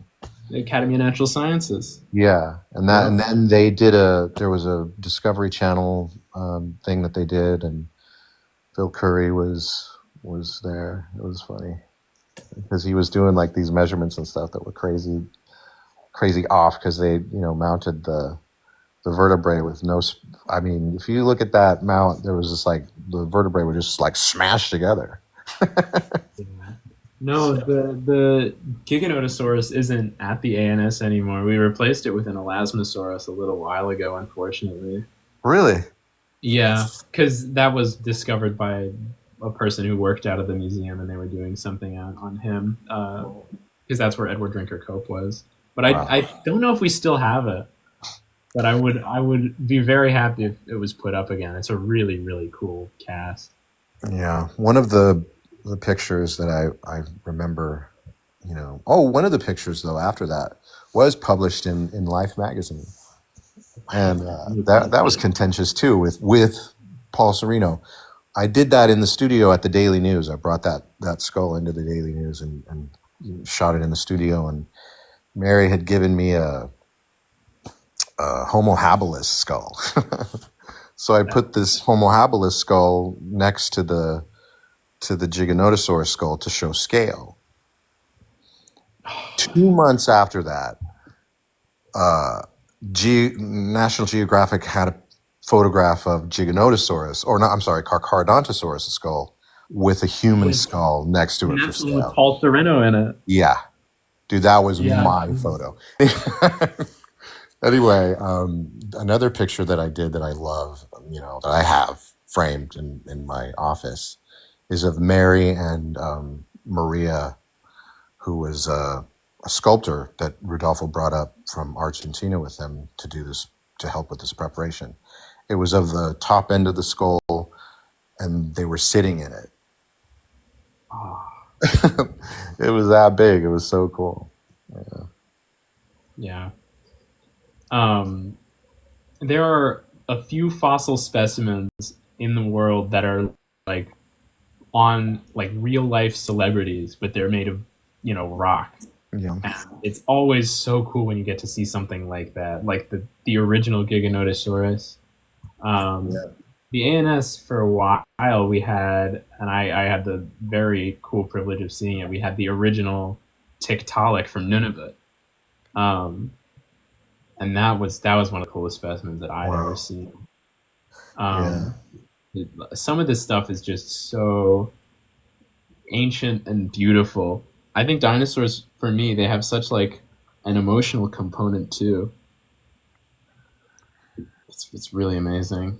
Yeah, no, I and all those, it's always been that way for me too. I mean, I can't explain it. My ex-wife one time asked me, how much of your day do you think is taken up by thinking of dinosaurs?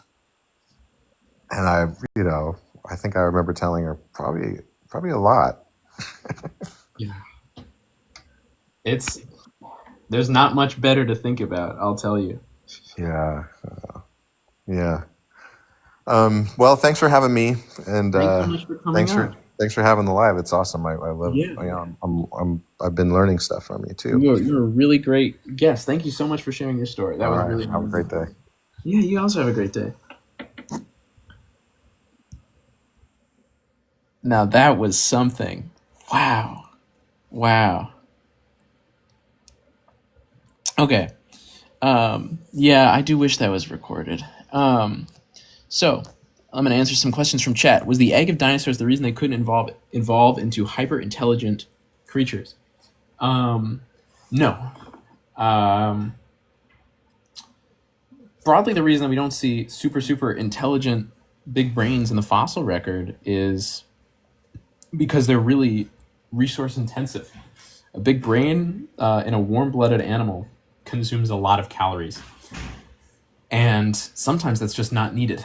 A person with a brain so big that they need to eat like twice as much food in a day, if that person is living in the wilds, if that was an early human living in the wilds of Africa, you can imagine that that's going to be very harsh and very detrimental for them, because they're going to be eating food at twice the rate. They're just not going to have as much success foraging. And, in these very ecologically dense ecosystems where food is very highly competed over, sometimes being dumber is a bad way to put it. Having a less specialized brain in terms of stuff like reasoning and spatial awareness is just more beneficial because it doesn't require as many calories to run. It's like if you drive tops 10 minutes a day, it's not worth it to buy a Lamborghini, because that thing is going to burn more fuel getting out of the garage than it is when it's supposed to be most efficient. A car like that, is going to be most fuel efficient when it's going like 60 to 80 miles an hour on the highway. But if you're driving in a city, you're throwing fuel out the window, basically. And brains are like that. Well, I don't say dumber. There's part of the flaw with quantifying intelligence in non-humans is that every intelligence test that we design is basically putting humans on a top. We're putting humans on the top. We're judging animals at how good they are at being human. And if they're as good as a human, we call them smart. But I guarantee you, if you made a human do like an octopus reasoning test with the things that an octopus has to think about during its daily life, it would be really terrible at it. Same thing with a crow. I've never seen a human. You know how bad a human would be at fishing termites out of a termite mound with a stick like orangutans do? If orangutans were coming up with these intelligence testings, I'm sure they'd say, wow, these animals have very complex vocalizations and interesting social structures, but clearly they're not very good at fishing termites out of this termite mound. And so they must not be very smart. What do they have these big brains for? So that's part of my opinion on the flaws of intelligence testing for animals. But yeah. Something that I'm very interested in, but yeah. Sorry if that came off as me being upset. I'm not upset. I'm just very passionate about this sort of thing. How much distance do I believe T-Rex vocalizations carried? I'm going to be straight with you. I don't know. When we're looking at structures like that, they either need to be ossified or they need to be very, very, very rarely fossilized soft tissue. And we just don't have that material for T-Rex. We don't have a hyoid. We don't have a syrinx. All right, we have a guest up here. Welcome, Goldie Kala. Hey, how are you doing? I'm doing good. Is my voice low? No, it's fine. I can hear you just good. Oh, thank God. Man, I was in a live earlier and they said that it was like underground. Nah, your voice is fine. I can hear you very well. Like 1 to 10, is it like 7, 8? It's about 8. Okay, cool. I don't know why my voice was so low on the. Anyway, sorry. Yeah, go ahead. Do you have a question or like that? I have like I'm very like casual to all of this, so I have like basic bitch questions. No problem at all. If I'm most of my day, probably 1 in 10 people that I explain any of this stuff to at most is a scientist. Okay, gotcha. So I'm very much comfortable if you want to ask stuff that's super, super basic, just go ahead and shoot. Okay. I had a T-Rex questions then. Yeah, go ahead. I wanted to know, like, because they've been, having like new models for what different dinosaurs look like, and over time, Mm-hmm. some of the models kind of, how to describe it? Some of them look a little bit more like birds. Yeah. Than they would have thought before, like previously. Mm-hmm. So I was wondering if that was true for like T-Rexes, because I've seen like models of T-Rexes that are basically like Chickenosaurus, if you know what that means, like basically. Very much, I know what you mean. So I was wondering how accurate that was, because I think that from what I remember is that like they found out that they would have had like feathers, but from my like very limited understanding, they would have been like very like proto feathers. I don't think they would have been like walking around like roosters. So this is a very, very interesting and good question. T-Rex in particular is a very unique animal because it is an exceptionally large species from a group of animals that we know had feathers in some of the smaller species. So, for example, we have Eutyrannus, which is a earlier related species to T-Rex, and it's from China. And it's fully covered in feathers. It died in a lake, and it was covered in sediment, so even the feathers were not decomposed because there was just not enough oxygen for any sort of scavenger or microorganisms to break down those feathers in the lakes. Oh, And so we know that a lot of some of the smaller relatives of T Rex, Tyrannus is a big animal. It's bigger than any land carnivore we have today. But it is still much smaller than Tyrannosaurus. And what that informs us is that T Rex definitely had the capability. If it was beneficial, it would have had some kind of feather coating. But what is the case is there's a phenomenon called gigantothermy, and that's how a lot of big animals regulate their temperature. So, for example, elephants, just by virtue of their size, they generate heat from inside their bodies. Ostriches do this too. And so we know that T-Rex would have I did run not know that. very hot. And so it would have needed a method to cool itself. Now, feathers are surprisingly good at heating and cooling, but it's different kinds of feathers that are at both. You have very like fluffy, tightly packed feathers like you would see on a bird for an animal that wants to keep itself warm. This person says, why don't ornithischians have hollow bones? I will get into that later. I just wanted to acknowledge that question was being asked. But the feathers that are good at cooling you off are going to be less fluffy, more kind of fibery, like a hair, just like one thing coming out, and facing kind of directly away from the body. So you would see a T-Rex being feathered most likely in the way that an elephant is haired. That is to say, very sparsely with feathers that are short, thin, and facing away from the body. So you mean like how elephants have like a, like when they're babies, they kind of have like a very like Like, fine hair like on their head and stuff like that? yeah, so you It would would have been see like that thin? it probably would have been the case that baby T-Rexes had more feathers than the adults because they needed to insulate themselves more and they would have been at more of a risk for freezing. But as the animal gets bigger, it's going to be more prone to overheating than freezing because of how big it is. Okay. So that's what I was wondering because I was under the impression that like if it just had feathers like the model I was looking at said, I feel like it would pass out. I think the feathers would overheat it. Yeah, that's definitely the case for a lot of very big animals.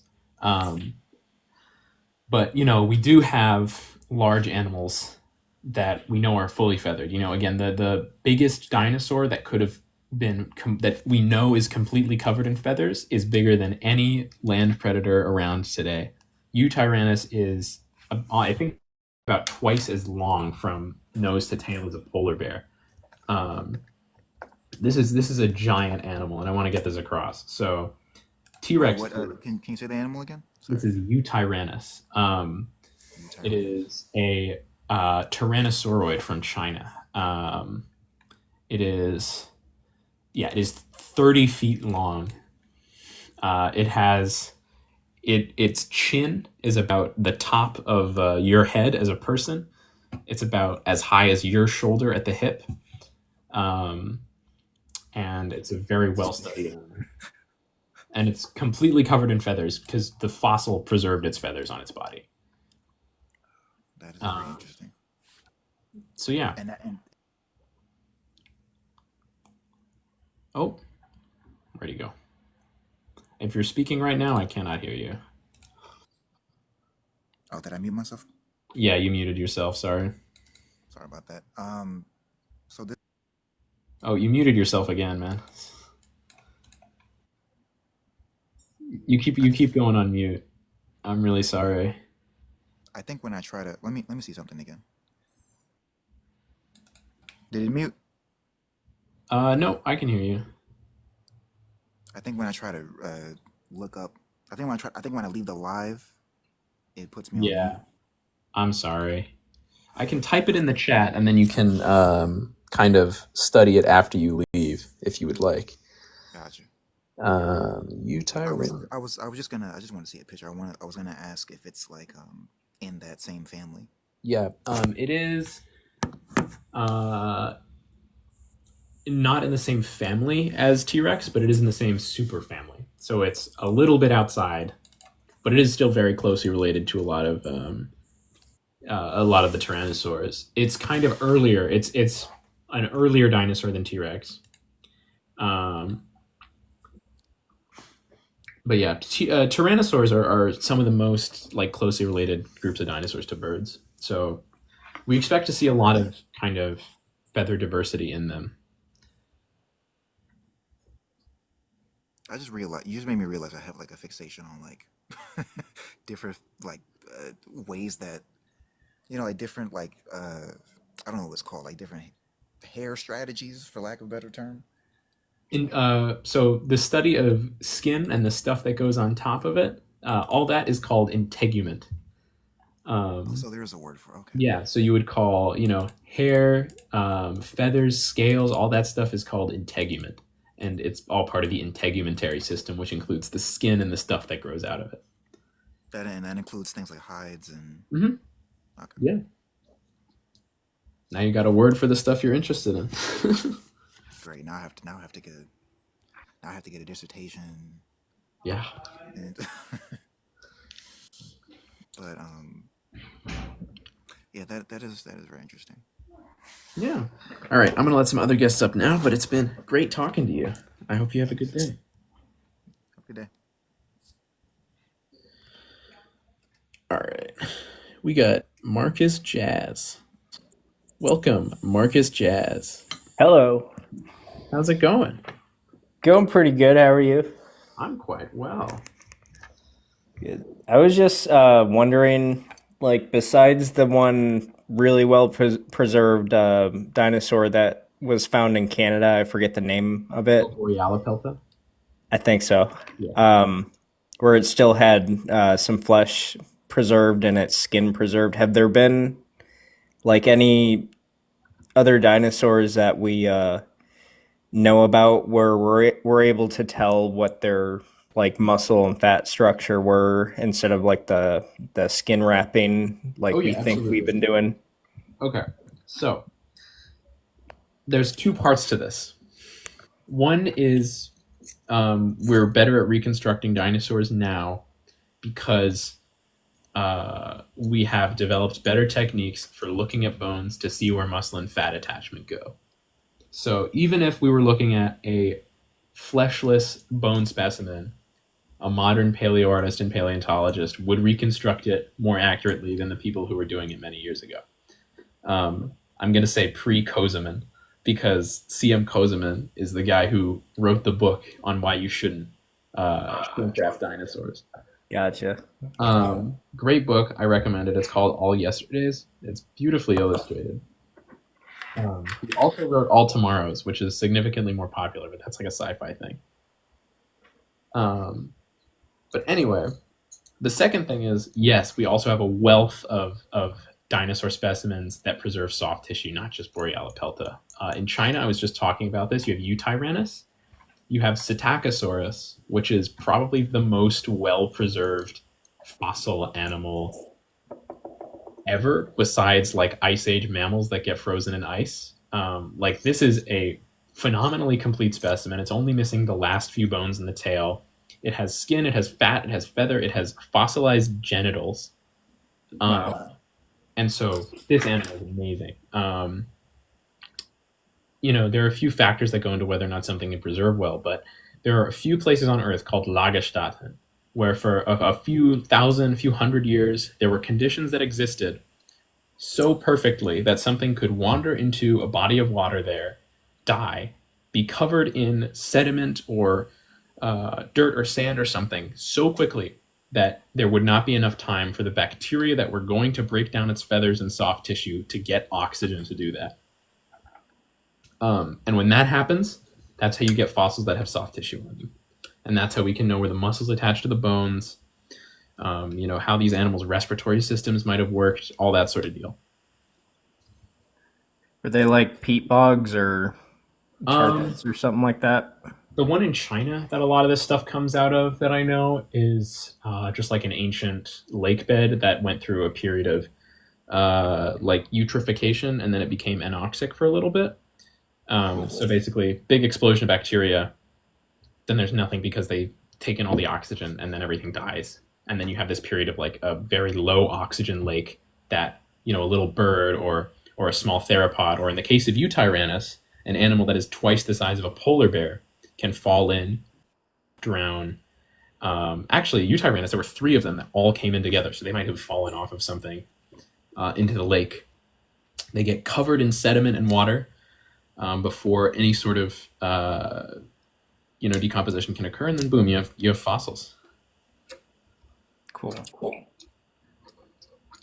I had another question. I was kind of learning about it a little bit, about just how they went extinct with the progression of the traps, where like modern day India is, and Yeah, the Deccan traps.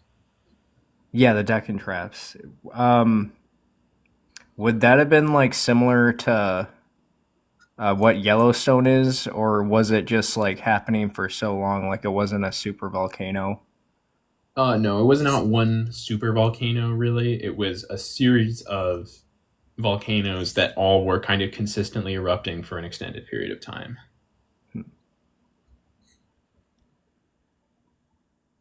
And it wasn't only that caused the extinction. It was kind of that in conjunction with the asteroid impact. Right.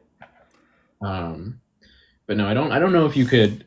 I mean, obviously you could compare them, but I don't know if it would be a good analogy for what would happen if Yellowstone erupted. Partially because that's maybe in terms of predicting exactly what caused what, it's a very difficult model to make, because we're looking at what would happen if these volcanoes erupted also while an asteroid is impacting, and we have to figure out what effects are just because of the volcano, what effects are just because of the asteroid. Right. So we can't really get a lot of information about predicting Yellowstone just from looking at what happened after the Deccan traps erupted. What would you say that we know of would have been like one of the most intelligent dinosaurs, if we're able to tell that at all? So pretty much the most intense dinosaur brain development happened in early birds and their relatives, because flying takes a lot of thinking, and you need to have a brain that works very efficiently to fly well. So the most intelligent dinosaurs are probably still around today. Parrots and raptors particularly are, remarkably intelligent animals. But in terms of extinct dinosaurs, some of the troodontids have really amazing brain-to-body ratios. Anchiornis was a flying, debatably, a potentially flying troodontid. And stuff like that. I think those would have been pretty smart animals. I don't know if they would be on the level of modern parrots or anything like that, but Sure. Yeah. I think they're still these animals are definitely not dumb. They're by no means cold-blooded. A lot of them are very active predators, and you do need a lot of brain power if you're a predator moving at high speeds, which is why a lot of these cursorial running animals are smarter than their prey, because your brain is only going to be as well developed as it needs to be for your lifestyle. Ambush predators are going to have less complex brains than an animal that is going to run after its prey for hours at a time, because you just have to account for more variables when you're running that long. If you have to catch something as it takes a turn, you need to work a lot faster and a lot more correctly than if you're going to catch something that's sitting and drinking at the edge of the water for several minutes at a time. Really strategize about it. Mm-hmm. And this plays into much more than just their brain. There was a whole paper a while ago about the bone structure of ambush predators, how they're less susceptible to injury, because an ambush predator getting injured is probably never going to make it to its next meal. But an active predator getting injured has a higher metabolism, so it can heal its wounds faster. So there's that whole deal. There's lifestyle plays a lot into brain development in certain species. So do you think like the T-Rex was just strictly like scavenger based? I heard, and like, what do you think I got a theory, like their little arms could have just been like plumage for like mating or something, but I don't know what the consensus is on that. T-Rex arms are small for a variety of reasons. The most simple one is that they're reduced because a lot of the muscles that control the biting action of the jaw are attached to the same muscles that control the arms. So having smaller arms gives you bigger real estate to have big jaw muscles. Oh, that's interesting. So there is that reason. There's that incentive for them to be small. And then there's the idea of what are they still around for if they're so small? There is definitely the possibility that they were used in mating in some way, whether they're being used as like claspers for a shark, or if they're being used in a courtship display. Courtship is unlikely because they weren't particularly flexible. So, for example, in abelisaurs like Carnotaurus, I think courtship is pretty likely because they have arms that are attached to a wide variety of muscles that we know can articulate them very powerfully and very quickly, even though they're so small. So these guys have the ability to wiggle their arms really excellently for an unknown reason. And usually when a reason like that is unknown, it's due to sexual selection. Gotcha. So T-Rex, the arms are small. They're probably serving a more practical purpose than just being pretty for mates. And they are pretty capable of gripping, but they're not, particularly flexible. So I think probably the most likely idea is that they were used like shark claspers just to hold a mate, or to hold another, another T-Rex. Like the little teeth things on the back of snakes type deal. Okay. Yeah. That's just another point of articulation because these are big animals, and tipping over while you're mating is probably not conducive to having a lot of offspring. Right. So yeah. Okay. Well, yeah, I'm trying to think of more questions, but I'll let someone else come on. No pressure. You can stick around. Okay. Yeah. No, it's just really interesting. I'm writing stuff down, and I'm not even understanding some of the words that you're saying, honestly. Okay. Well, if you want me to define specific terms, I totally will. I think it's a big issue with a lot of scientists that you kind of get so used to using jargon because you're talking to people who are in your field that you kind of forget what stuff the average person knows. Like, sure, and I'm sure it's easier for you to articulate a bigger point too. It's like I'm just in my own world at the same time, so it's no worries, it's not your fault at all. Cool. What was the book you were talking? It was All Yesterdays. What was that? Who was that by? By C.M. Koseman. That is the letter C, the letter M, Koseman, which is Kosemen.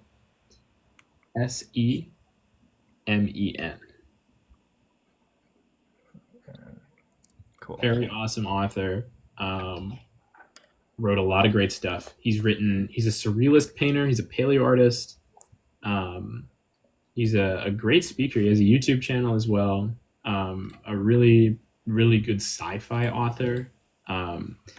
He writes a lot of horror about like genetic modification, which is super compelling to me. He wrote this book, All Tomorrows, which is about like a future where an alien species comes to Earth and genetically modifies humans to fit their various like domestic needs. Like there's people that are just like flesh cubes that are meant for like digesting waste. And it's a pretty cool book. If you're into like horror and scary stuff, like yeah, no, I love theories about aliens like that. That kind of sounds like what I've heard the Greys are into. They're basically just like using our DNA to help themselves reproduce because they've corrupted their DNA, but they're just like a future version of us. But they have to go back to use our DNA. I don't know. Yeah. No, I love stuff like that. Yeah.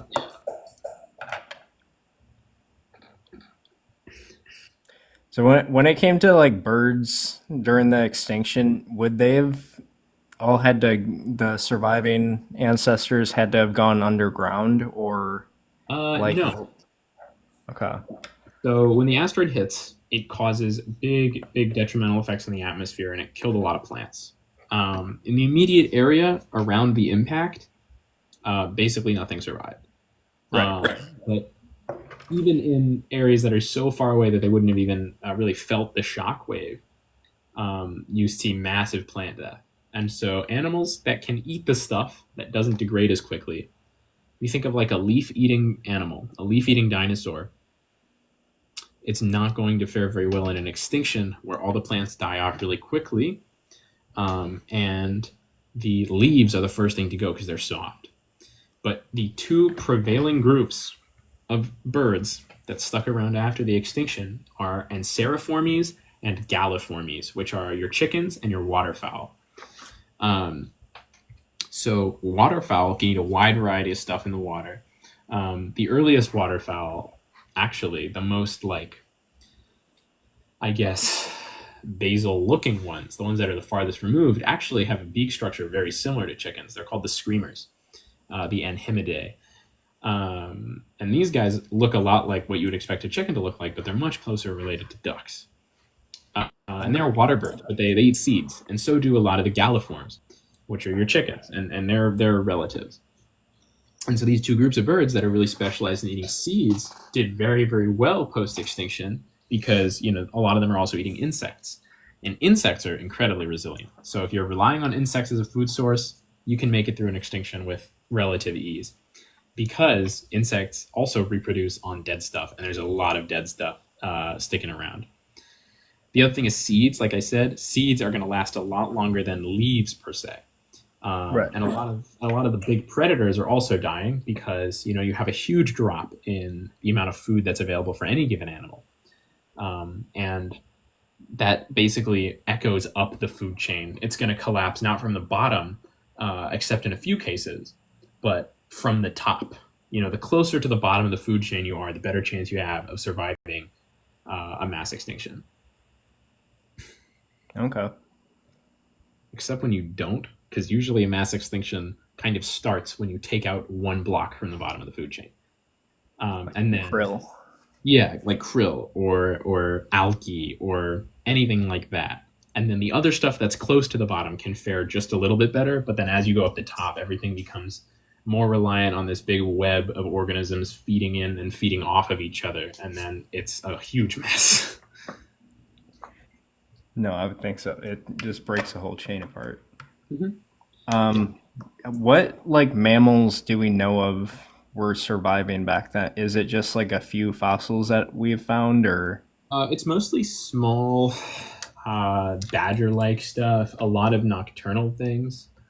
Some of these things were big enough to eat dinosaurs. Propinamammus is, I believe, a Chinese early mammal, and it was known to feed off of dinosaurs, like very small ones, but it was still about the size of a badger, very basal mammal. So a lot of these organisms are. Did dinosaurs eat dino nuggets as well, or would it have been mammal nuggets? Probably both.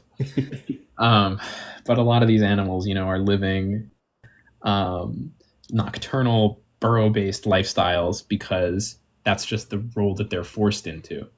Because, very hard to try and outcompete something from the ground up. Evolution is not a fair race. The only time when you can really see huge diversity of a new group of animals is after an extinction clears out a bunch of these other groups. What's the prevailing theory that caused the Great Dying?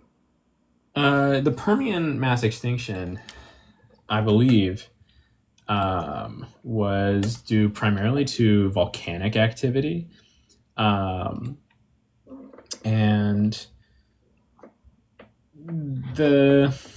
there's not a ton of fossils from that time period,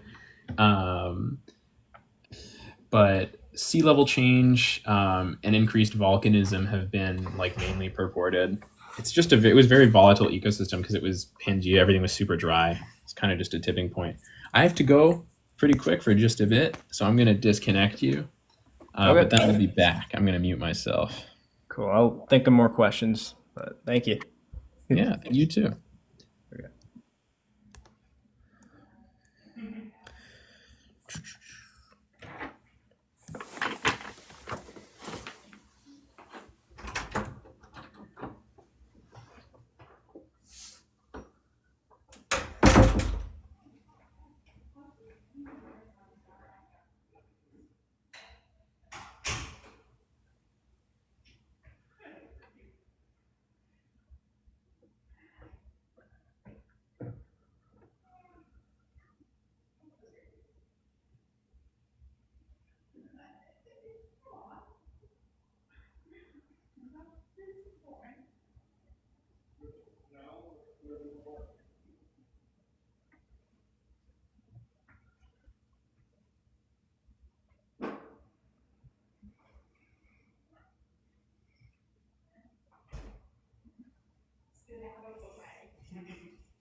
All right, I'm back.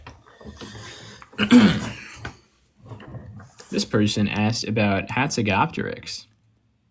That is something. Hatzegopteryx used to be considered to be the heaviest flying organism ever. How do I feel about the Prismatic Evolutions Pokemon set? Okay, I'm a little bit out of touch. I'm not hip and with it with the kids on Pokemon. No, I'm a Magic the Gathering person, but all of my coworkers are into Pokemon, and I heard them talking today about how hard it was to get. Um, One of them got stopped leaving the store because they bought it before it was supposed to come out, and so like they weren't able to leave the store with it, and they had to return it because they put it out on the shelf too early. But no, I'm not. I don't know much about Pokemon. I do love a good tabletop game though. Which one is my favorite? I like Acrocanthosaurus. But yeah, Hatzegopteryx, that's an interesting animal. It's a very cool example of kind of a niche that only exists because of island dwarfism, where you see a bunch of teeny tiny small animals kicking it on islands. What about Pokemon evolutions though? That's metamorphosis, not evolution.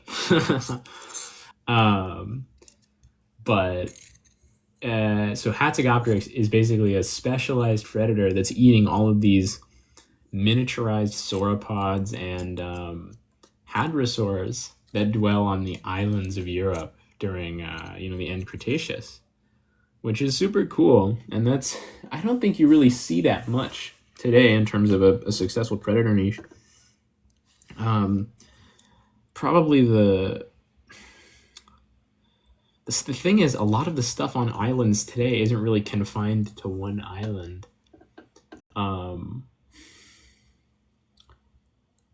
Yeah. No, I really do not know an analogy for the behavior of Hatzegopteryx today, especially because it was using flight not to catch prey. Oh yes. Why don't Ornithischians have hollow bones? Let's check this out. So the big thing is that Ornithischians are just less related to birds than they are to the other groups of dinosaurs. Ornithischians also did not get quite as big and large as sauropods did. Saurischians in general have more complex respiratory systems, which probably is one of the things that went into sauropods being able to get so big rather than being evolved to like deal with sauropods being so big. Ornithischians in general just kind of don't really need super light bones. They do have very cool mobile skeletons though. Like for example, in a lot of these hadrosaurs, like I think you could find a good example of this in maybe Edmontosaurus or Camptosaurus. They are chewing in a very, very interesting way. Their jaws only articulate up and down, and all of the chewing is done by the teeth themselves as they're subjected to pressure, and like the actual tooth plates like move across each other just as the jaw articulates. Oh, hey, the Wikipedia page for Hadrosaurus fulci is the one from my work. That's so cool. But anyway, these animals are not particularly large for dinosaurs in many cases. If you look at something like Shantungosaurus,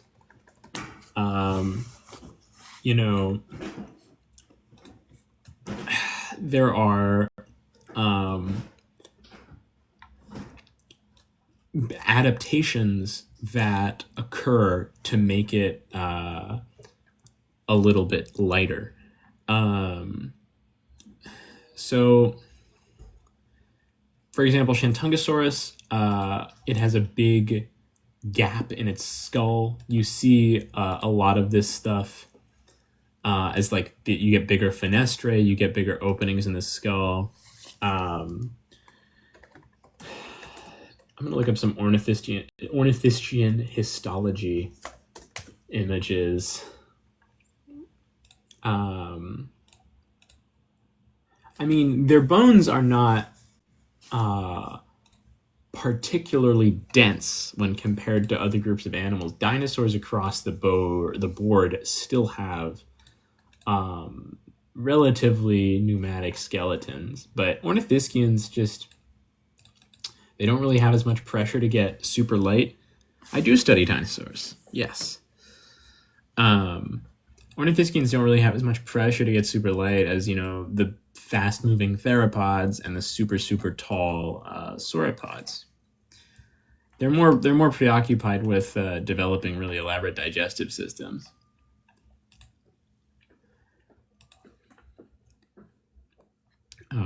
Which is, you know, fair. Eating is one of the most important things. There are kind of two things that you need to do to be a successful species, is that you need to eat good and you need to procreate. Don't care to talk, but you made an awesome drawing, bud. Thank you so much. Yeah.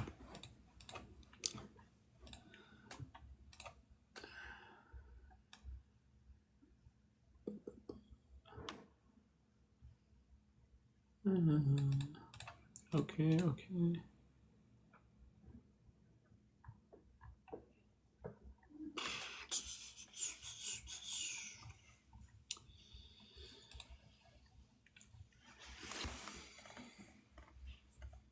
I love dinosaurs. They are just so cool.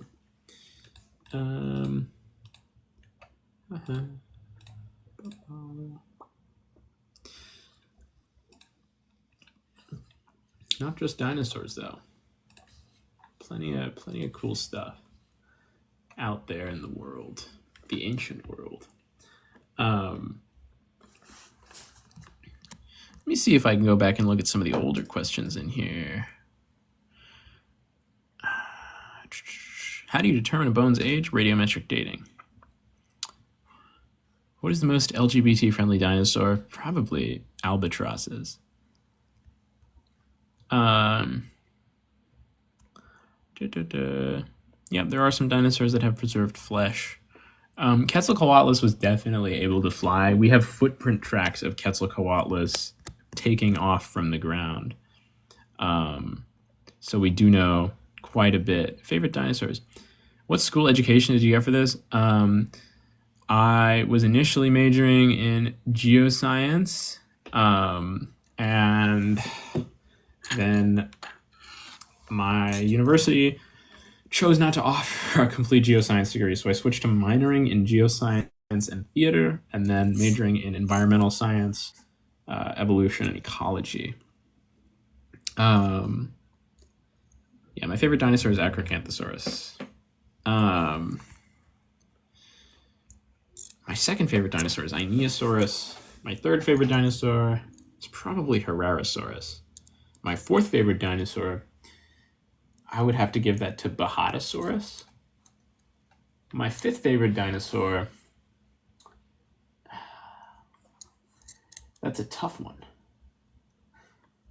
Yeah, I don't know if I can really narrow it down to a fifth favorite dinosaur. It might be Dilophosaurus. It might be Dilophosaurus. Opinions on Coreoceratops. All of my knowledge of Coreoceratops, I don't think I've read the description, like the description paper. It's another little Neoceratopsian. I dig it. It is from one of my favorite periods of all time.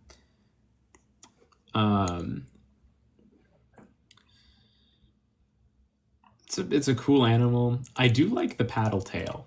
I think that's a fun and interesting trait for an animal to have. The Albion it's a good period of time. It is one of my favorite. I think it's super interesting in regards to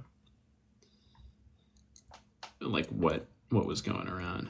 Carcharodontosaurus. That's pretty close. I also like Carcharodontosaurus. You should have come on earlier. We had a guy who had seen the Carcharodontosaurus holotype and was interviewing some of the paleontologists who had worked on it, talking about his like journalism, which was awesome. That guy's probably met more paleontologists than I have because he's older. Are you serious? Yeah. It was a really excellent time. I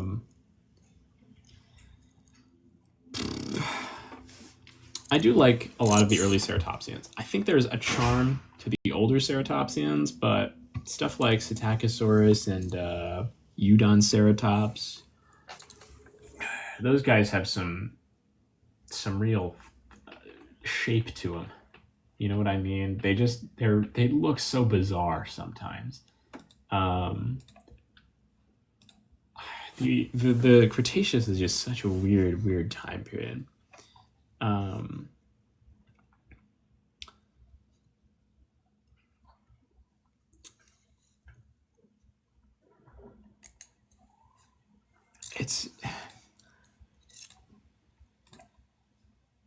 There's a pretty apparent consensus on Eudonceratops being an herbivore, but I don't know. The thing is, these whole constructs of herbivore and carnivore are kind of made up. You know, basically every animal that we consider a carnivore has eaten plant at some point in its life. And basically every animal that we consider an herbivore has supplemented its diet at some point by taking protein from a live animal. It's just what they're specialized in. You know, if you put food in front of an animal, most of the time they're going to eat it. Dogs eat grass. You know, horses eat tons of birds. You can go on the internet and find dime a dozen videos of horses eating birds, and I do not doubt that the beaks of some ceratopsians would have been doing a number on some small animals.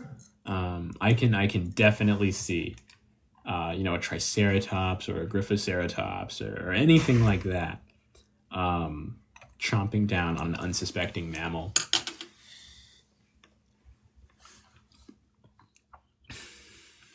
You know, these guys they're very powerful animals, just like horses. Do I just study dinosaurs, or do I dive into the earlier stuff from the Cambrian? I am trying to sorry, I had to sneeze. I'm trying to broaden my horizons in regards to my area of geologic time that I've studied. Currently, most of my research focuses on bird evolution after the KT extinction, or sorry, the KPG extinction. We call it that now. Stopped calling it KT some time ago. But I definitely, the museum that I work at has a wealth of Devonian fish specimens, and I would love to get into looking at, you know, some fish evolution. I was down in the Cambrian, I was down in some Cambrian stuff the other day, not to research, but just to draw. There's a really excellent Eurypterid fossil that we have that's like 10 inches long. It's a sea scorpion. For those of you who don't know, it's an extinct group. They're not actually scorpions, but they look a lot like scorpions, and they lived underwater. Very early arthropod. And I was just sitting there and drawing it, looking at ammonites and stuff.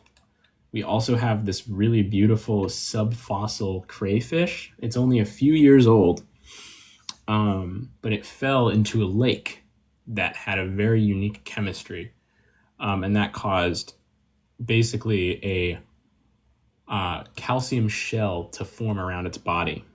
And so this crayfish fell into this lake and was just entombed in calcium, which is so crazy.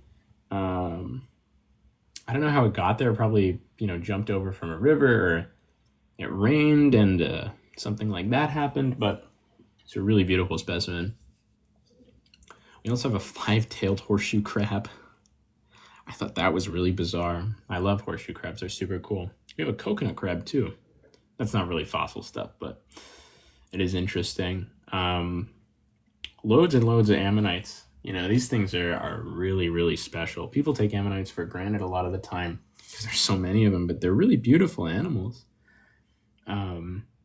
They're really amazing. And one of the beautiful things about invertebrate paleontology compared to vertebrate paleontology is because inverts are so much more likely to fossilize,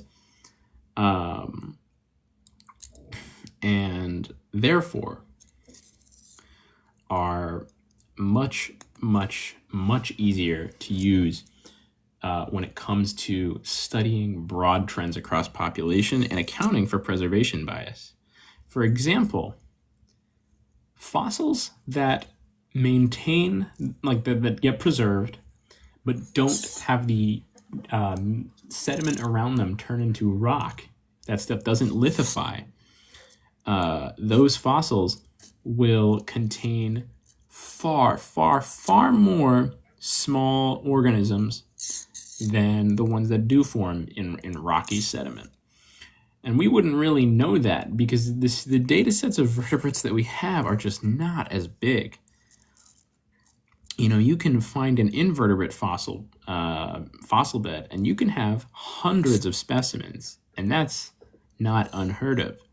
If you found a dinosaur bone bed with 100 animals in it, that's making the news. It happens, but it is incredibly, incredibly unlikely when it comes to vertebrates, just because, you know, they keep territory and they're just much less likely to fossilize.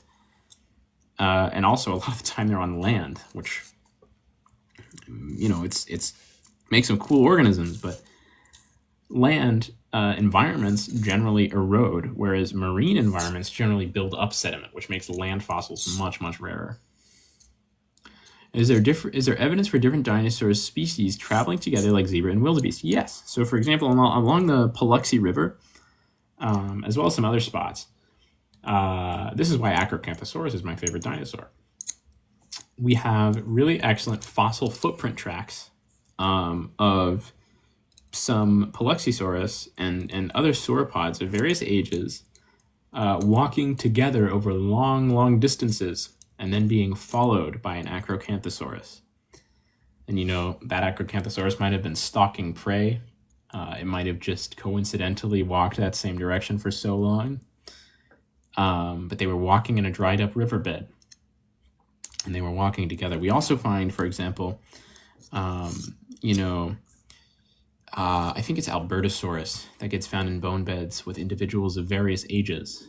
And you know, when it's big animals traveling with multiple generations of smaller animals of the same species, you know, that's kind of more evidence that there's some kind of social structure. As opposed to, for example, Deinonychus bone beds, overwhelmingly, it's just adults, which means that a smaller Deinonychus is staying out of there for a reason, either because the parents are not taking it to hunt or to feed, which is unlikely. I cannot imagine that these animals would be, you know, eating an animal without their young, or this is like a mob, a feeding frenzy, where Deinonychus are solitary animals and they just come together around a carcass to compete for it, which seems more likely. I really want to see the Tiktaalik in fossil in Canada. I think that's where it is. It is there now, unfortunately. It was at my museum for... I say my museum. I don't own the museum. I want that to be clear. The museum that I work at, we had it for a little while. It was actually named by Dr. Deschler. Are dinosaur fossils evenly distributed across the world, or are there commonplace fossils? There are a few very common places for fossils. That's because, yeah, it's probably the coolest fossil I've ever seen, the original Tiktaalik specimen. Nothing compares to that. Although, I do want to see Fran the Acrocanthosaurus. That'd be sick. Dinosaur fossils are not by any means evenly distributed across the world. It takes a lot for a dinosaur fossil to form. You need deposition, so you need soil to be put down, not soil, you need sediment to be put down on top of the fossil. And then you need that sediment to not be full of oxygen so that no decomposition occurs. And then you need that sediment to not wear away over many millions of years. So it's a lot of very specific stuff, which is why dinosaur fossils are much rarer than a lot of other kinds of fossils. Like, they're not the entire state of Utah per se, but there are a lot. Utah is fossil dense. There are many areas of fossiliferous rock in Utah. The U.S. is exceptionally good. What are the steps you took to become a paleontologist? If you want to go into paleontology, if you want to research paleontology, you want an undergraduate degree in biology or geoscience or something like that. Mine's in environmental science. And then you want to get experience. You want to get experience in geology, museum collections management, research, that sort of deal. The two things that you need a really firm grasp on as a paleontologist are the history of life on Earth, rocks, the way that rocks work, rock chemistry, and hands-on experience either in a museum or as a similar research institution. Lobotomite is asking, did dinosaurs bask in the sun as often as modern lizards do? Definitely not. These guys are warm-blooded animals. They don't need to sit in the sun and warm themselves up. Yeah. I'm hoping to become an archaeologist, but I want some tips on how I do to start. You want to get your foot in the door. No, Brando is absolutely correct. Dinosaurs are not like lizards. They're very, very far removed in terms of their ancestry. I'm hoping to become an archaeologist, but I want some tips on how to start. A lot of institutions that do archaeology will have volunteer digs. First paleontological dig I ever went on was something I did in high school that I basically filled out an application to attend. And they bring you out there for a little bit and you get some experience, you get to meet cool people. But if you have a local museum, best way to get your foot in the door is volunteer. I hate to say it, and don't volunteer your soul away. Don't be, doing that to the point where, your life is falling apart, but volunteering a little bit is a great thing to do. The way that I got my foot in the door doing real proper science research is I went to a summer camp at a biochemistry lab when I was pretty young, in high school. And then last 2 years of high school, I had been there for a long enough time that they basically made me a research assistant for the actual stuff that they were doing. And I was teaching kids how to operate lab equipment and do all that sort of stuff. So, and then it kind of just snowballed from there, because if you get with one set of researchers, they're going to know other people, and those people are going to know other people. And in terms of actually getting a career in paleontology or archaeology, getting to know and then becoming connected with the people in your field who are doing it will get you very far. Yeah, I wish you a lot of luck in your journey, and I'm sure that you will be a great archaeologist if you put yourself to it. I read Our Inner Fish. I don't want to flex on you. The guy who wrote Our Inner Fish,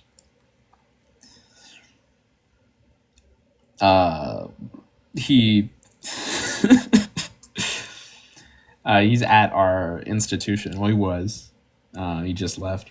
So that way, yeah, dinosaurs are warm-blooded, and that's why they're spread much wider than a lot of other groups of reptiles. But also the world as a whole was much warmer then. But they did still live in quite cold areas. Snow definitely wasn't as consistent as it is on Earth today, but I'm sure some dinosaurs probably saw snow during the end Cretaceous.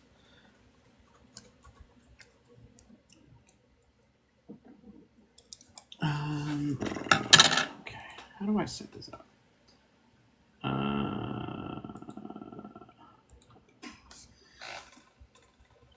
My favorite dinosaur is Acrocanthosaurus, and I will never ever be sad to answer that. I love Acrocanthosaurus.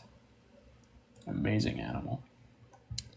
What do dinosaurs have to do with the LGBT community? Dinosaurs are actually all gay and trans all the time, and they're so cool because of that. In seriousness, I put that up there because I want it to be known that anyone who comes up on here that is LGBT, they're not going to get laughed off because of that. They're not going to get discriminated or made fun of because no dinosaurs have ever owned stock in BlackRock or Vanguard. But no, I really, as a queer person in science, specifically, it can feel really upsetting when you're in a place that is discussing something you love and you feel excluded for it or belittled because of an identity that you can't change. And so I want to do my best to make a community where that does not happen, because that is intolerable to me. It turns so many people away from science. It's really upsetting. It's like one of the worst things for the world is to discriminate people out of science, especially queer people, because and particularly because queerness is such a contentious issue today. There's so much discourse constantly about trans people, and people are always so angry about it. And I just want it to be clear that if you're queer and you're into science, I support you wholeheartedly. And even if it's just me, do I know about Nanosaurus? The last dinosaurs roaming the earth are still here. They're called birds. I do know about Nanosaurus. Nanosaurus is pretty cool. We have a Nanosaurus at my museum. It's downstairs. It's pretty cool. Cool animal. I love polar dinosaurs. They're very interesting. They're very nice. I'm going to start on this. Okay. I meant back then. Well, that's an interesting thing to make. Because if you're looking at the last non-avian dinosaurs, the last ones that died out probably would have been like... are you able to go into detail? I want to know more about Nanosaurus. Okay. I will talk about Nanosaurus right after this. In terms of the last non-avian dinosaurs, they kind of all just went at once, because birds were the group of dinosaurs that were super specialized into seed eating and scavenging. I bet some of the small insectivores could have hung on for a little bit, but yeah, besides birds, the lack of an ability to fly. Do I know any dinosaurs that were in the Spinosaurus family? Yes, I do. I'm going to list them off. And then I'm going to talk about Nanosaurus in great detail. These are the dinosaurs in the Spinosaurus family. In the same family as Spinosaurus, which is called Spinosauridae. Iberospinus, Baryonyx walkeri, Suchomimus tenerensis, Siamosaurus, Sutithoni, an undescribed Spinosaurid, Ichthyovenator, Irritator, Ochalia quilumbensis, which is a great name, Sigilmassaurus, and Spinosaurus aegypticus. You also have Reparovenator, and some other stuff that kind of moves in and out. Where are the bones kept? Can we see them and touch them? Sometimes. Yeah, Baryonyx is part of the Spinosauridae family. It is not a Spinosaurus species, but it is in that group. Irritator was actually named... Do I ever worry that dinosaurs were fake, says this person. Do I ever worry that dinosaurs were fake? No, because I've touched their bones. I've pulled them from the earth myself. I like the show Dino Dan. Where can I touch a dinosaur bone? You can touch a dinosaur bone at a lot of backstage museum stuff. Like,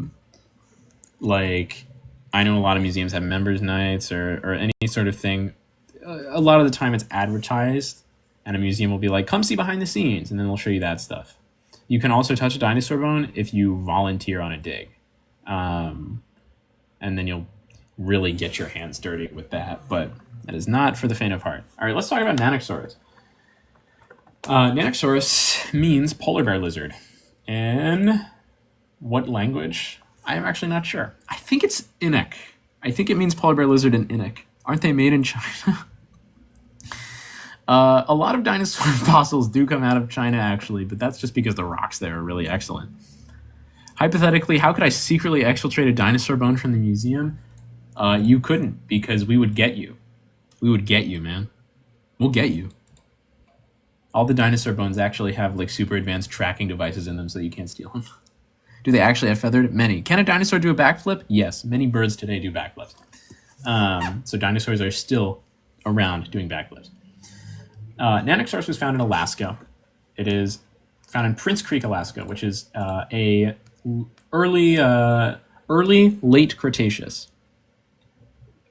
You couldn't do it because you have to do it at night and the dinosaurs come alive at night. Yeah, that is what happens. Favorite dinosaur is Acrocanthosaurus. Prince Creek. Prince Creek Formation is about 10 million year range from about 80 to 61 million years ago. It's right in the peak of North Alaska. It's very, very full of hadrosaurs, and I believe there are some.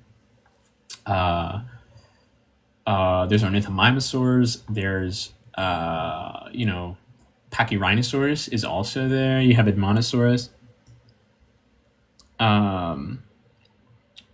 There are also there's a wealth of small theropods. You have Sauronitholestes there, which is a very well studied animal. Dubiously Troodon, if you think Troodon is real, which I don't. That is not a real animal. I think we need to organize it better, and then it can be real. Dromaeosaurus is also there, but the biggest predator in Prince Creek Formation is Nanosaurus. And it was studied at the Perot Museum of Nature and Science in Dallas. And it was considered to be a new genus of Tyrannosaurine. If feathered dinosaurs became protobirds, is it possible larger frame dinosaurs survived later than expected? No, because one, they couldn't fly, and two, they weren't specialized into eating seeds, which were like the two major factors into contributing to extinction survival. How do you tell dinosaur bones from bones of animals with gigantism? Dinosaurs have specific adaptations that allow them to get really big without experiencing health issues that gigantic animals don't. People are trying to make a real woolly mammoth. I don't think it's going to happen. There's a lot of projects that get funded privately by billionaires with nothing to do, as opposed to governments that have to be more regulatory with their spending. Yeah, there is a lot of evidence for dinosaurs being gay. Not fossil evidence per se, but pretty much every group of modern birds has some sort of... Dinosaurs do have lower bone density. They have hollow bones. What dinosaur should you make your fursona? That's a good question. Mononychus.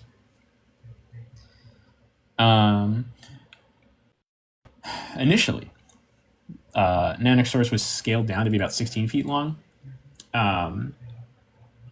But it's quite big. It is a pretty large animal. It's about 30 feet long, at least in sort of estimate with Albertosaurus. It has a pretty short and broad skull. Do I think there were homosexual dinosaurs? Definitely. Indubitably, there are homosexual dinosaurs. They're called birds. What does dinosaur taste like? Just like chicken. I'm kidding. They probably taste gamier than chicken. The Lacaleo's closest living relative, pretty much all marsupials. I think you could probably look at Tasmanian devils for something like that. The drawing is so good. What? Thank you, Archie. Um, I did have a guest that wanted to come up, but continuing on with Nanosaurus.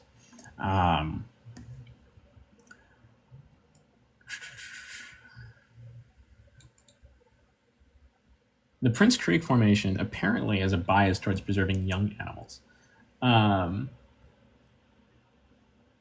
which is interesting because it suggests that I'm going to the Science Museum soon. The dinosaur exhibit is my favorite part. It is my favorite part too. Species dinosaurs evolved to be advanced in the years before us. Probably not.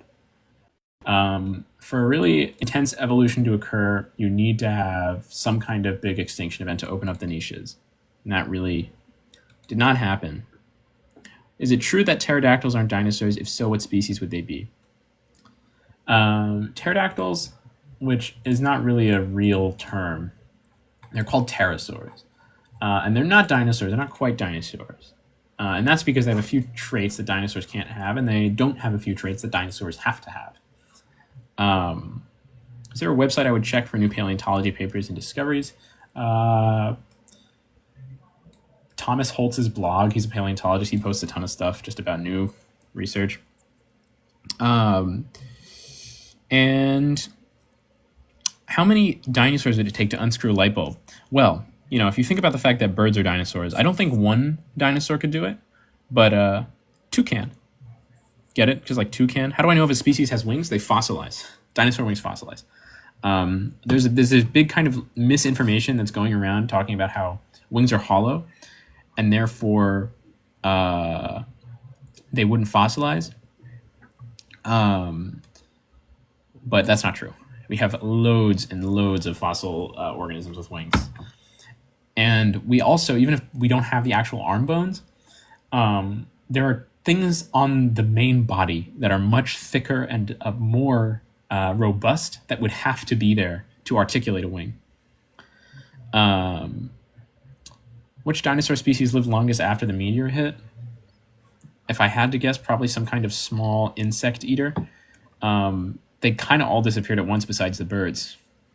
Would dinosaurs eat modern day meat? That's a good question. I don't know if they would be adapted to digesting it very well. Are T-Rexes overrated in terms of the danger? I feel like the average person they're number one. I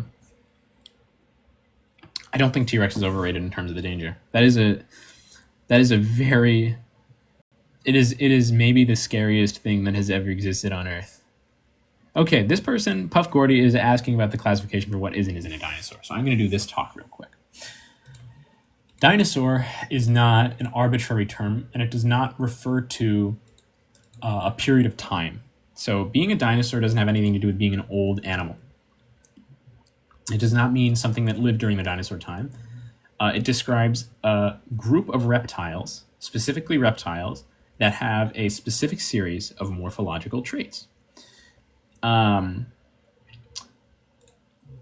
are archosaurs with their hind limbs that stick out directly beneath their body.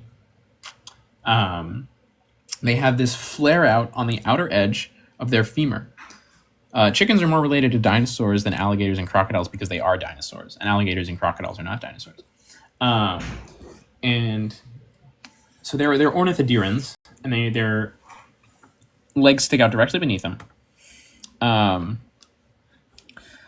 And they have very, very kind of specifically engineered feet that allow their feet. You can answer your shark question.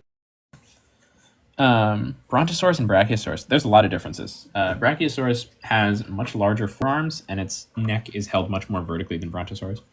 As the dinosaurs hold their legs beneath them, they have an antorbital fenestra in their head. They have 5 holes on each side of the head. Their wrists are slung to the side of their body, facing inwards, like they're clapping. They have, a chambered respiratory system. Their face is made up of a bunch of very specific bones. They have a fossa in their supratemporal fenestra. This is starting to get into weird stuff.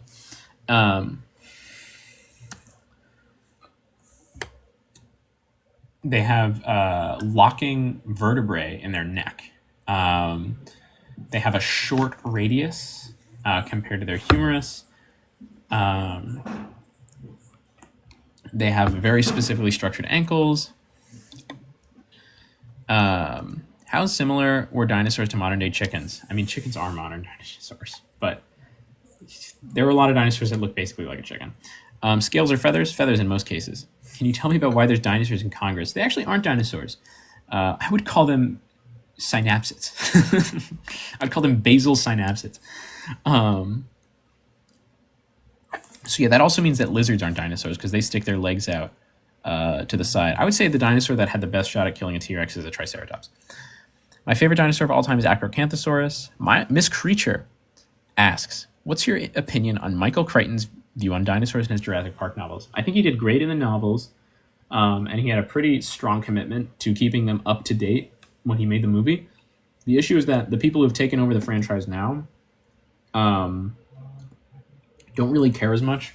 They clearly don't have a passion for representing these animals as accurately as possible, because if they did, you would not be seeing the same sort of design over and over. The movies keep bringing on paleontological advisors, but not really giving them loads of power. If dinosaurs existed in our body, would the enzymes, or if dinosaurs existed today, would the enzymes in our body allow us to process eating the meat? Yes, but it's debatable whether or not it would be healthy for us. Was the first dinosaur named Megalosaurus? I think. Yeah, it was Megalosaurus. Coolosaurus. That's from Jurassic World, the game. Favorite theropod and sauropod, Bahatosaurus and Acrocanthosaurus. I'm studying to be a paleontologist. Any advice? Go get your undergrad in geology, biology, or environmental science, and then see if you can take as many geology classes as you can. Volunteer at your local museum. Is it true that T-Rex is actually a scavenger? No, we have fossils that have T-Rex teeth embedded in them that regrew around the tooth, which means that the animal survived the attack, so T-Rex attacked a living animal. Sharks have existed. Why have they been able to survive? Sharks are just very generalist. Who'd win a fight, Muhammad Ali or T-Rex? I'd put my money on Muhammad Ali, actually.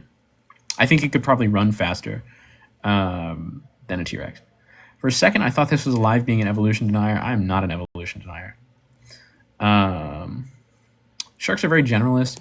When you have a wide, diverse group of animals. Okay, this person is asking a Spinosaurus question.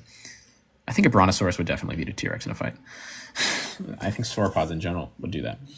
What's up with that critter? Why can we never decide on a body plan for it? Oh, first, this person has a fun fact about Ankylosaurus request. My fun fact about Ankylosaurus is that the last several bones in the tail were fused together into like the handle of a club, so that when it swung its tail, instead of being like a whip with a ball on the end, the entire tail was articulated like a lever for maximum speed.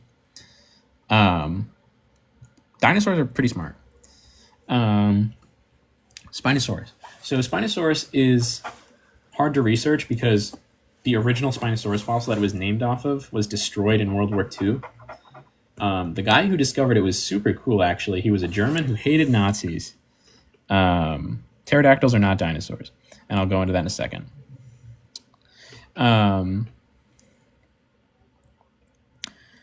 I have heard the official audio of the T-Rex roar, and that's not particularly aggressive. Not particularly accurate. This person said aggressive. It's the most aggressive dinosaur. A lot of theropods bite each other on the face. But anyway, Spinosaurus is just difficult to research because of that reason. Its morphology keeps basically coming together in pieces as we get more and more expeditions into Egypt. But most of it is in place now. It's just a matter of making sense of the actual material and making sure that we're correctly accounting for the age of the individuals. There's no dinosaur besides birds that can ever be cloned or resurrected because DNA only exists for 10,000 years. Pterodactyls are not dinosaurs because mainly because their wrists have a different structure than dinosaurs and because their heels touch the ground when they walk. Can I give a fun fact about the Stegosaurus? I worked on a Stegosaurus a couple years ago. It was lovely. My favorite fact about the Stegosaurus is that Gary Larson named the spikes on its tail, and now everyone just calls them that. They call them thagomizers, which the guy who made the comic The Fireside came up with. What do I think of China trying to reverse engineer chickens to bring back dinosaurs? I don't think China's doing that. The guy who does that is American. His name is Jack Horner. Would I consider? Yeah. I do know a lot about megafauna. Dinosaurs kind of are megafauna. If you're talking about mammalian megafauna, I know a little bit less, but I still do know some stuff. I do know that the megafauna basically died out because we had a really high saturation of endurance predators. And being big is not a good strategy for running away from something for a long time. What dinosaur would make a good president? I think probably Tyrannosaurus. Sarcosuchus is not considered a dinosaur. It's almost a crocodilian. Are there any dinosaurs that a single kitted modern marine could kill with a gun? Yeah, I think a single kitted modern marine could probably handle a bee hummingbird, which is the smallest dinosaur. There are a lot of very small dinosaurs. Can I get a random fact about velociraptors?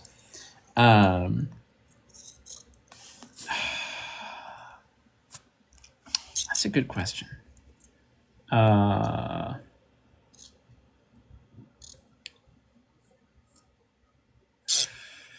Did you know the Velociraptor used to contain 2 species instead of just one? It used to be Velociraptor antirrhipus and Velociraptor mongoliensis, but Velociraptor antirrhipus is now called Deinonychus antirrhipus. I like the theory that the T-Rex and Spino and JP3 wouldn't happen because of self-preservation. That's definitely true. They're animals, and they would probably just chill out, especially because we know that Spinosaurus coexisted with a really, really big land predator called Carcharodontosaurus that is pretty comparable to T-Rex. And they, as far as I'm aware, they don't have any evidence of those two fighting each other. Were dinosaurs LGBTQ? Yes, absolutely. Very much so. My favorite aquatic dinosaurs. So when we look at aquatic dinosaurs, a lot of them don't fit the category. Things that people call aquatic dinosaurs, like Ichthyosaurus, Mosasaurus. A lot of those are not dinosaurs. They're just other kinds of reptiles. But in terms of actual true aquatic dinosaurs, I dig flightless cormorants. They're super cool. Yeah, beetles are the most diverse modern animal group. Dinosaurs were not colorblind. They probably saw color better than you. Which carnivore dinosaur is most likely to want scratches? Pigeons. I love pigeons. Were there any dinosaurs that could have been good pets? Definitely. Penguins and other animals end up being gay. Yeah, penguins are dinosaurs. Do you play Ark? I used to. I played Ark for a little bit. What was the biggest prehistoric insect? I think Meganeura. Meganeura is the largest prehistoric insect. They never roar like in the movies. No, yeah, dinosaurs don't roar like they're in the movies. They have very different vocal structures. Probably similar to a crocodile or a bird. We lean closer to birds, but also we don't really have any birds big enough to act as an analog. And we do know that a lot of birds hiss and grunt. Do I have a degree in this? I'm working on a degree in it. I'm working on a degree that I can use in paleontology. But I do not have a degree. I'm going to be fully transparent about that. I just have a few years of studying in lab. I've gone on a couple digs, and I've spent the last year doing paleontological research. Would they still be super loud like a super loud crocodile? I have no doubt that dinosaurs could be really loud when they wanted to. Okay, what's Cisco asking?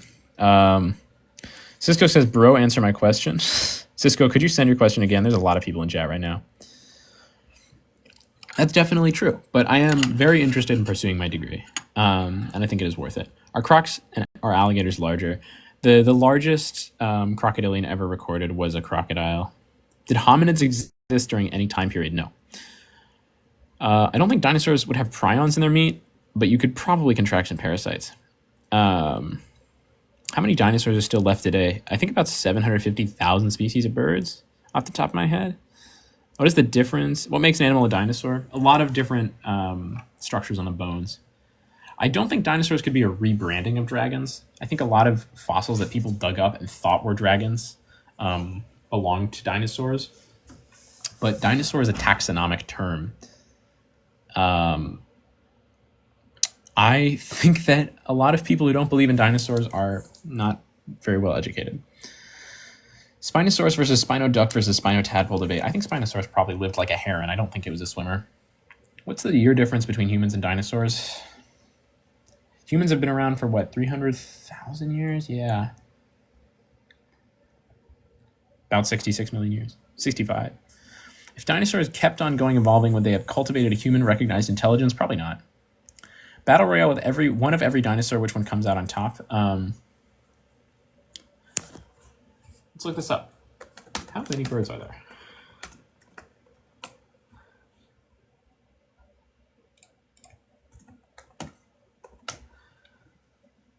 Yeah, I was way off. There's not 750,000 bird species.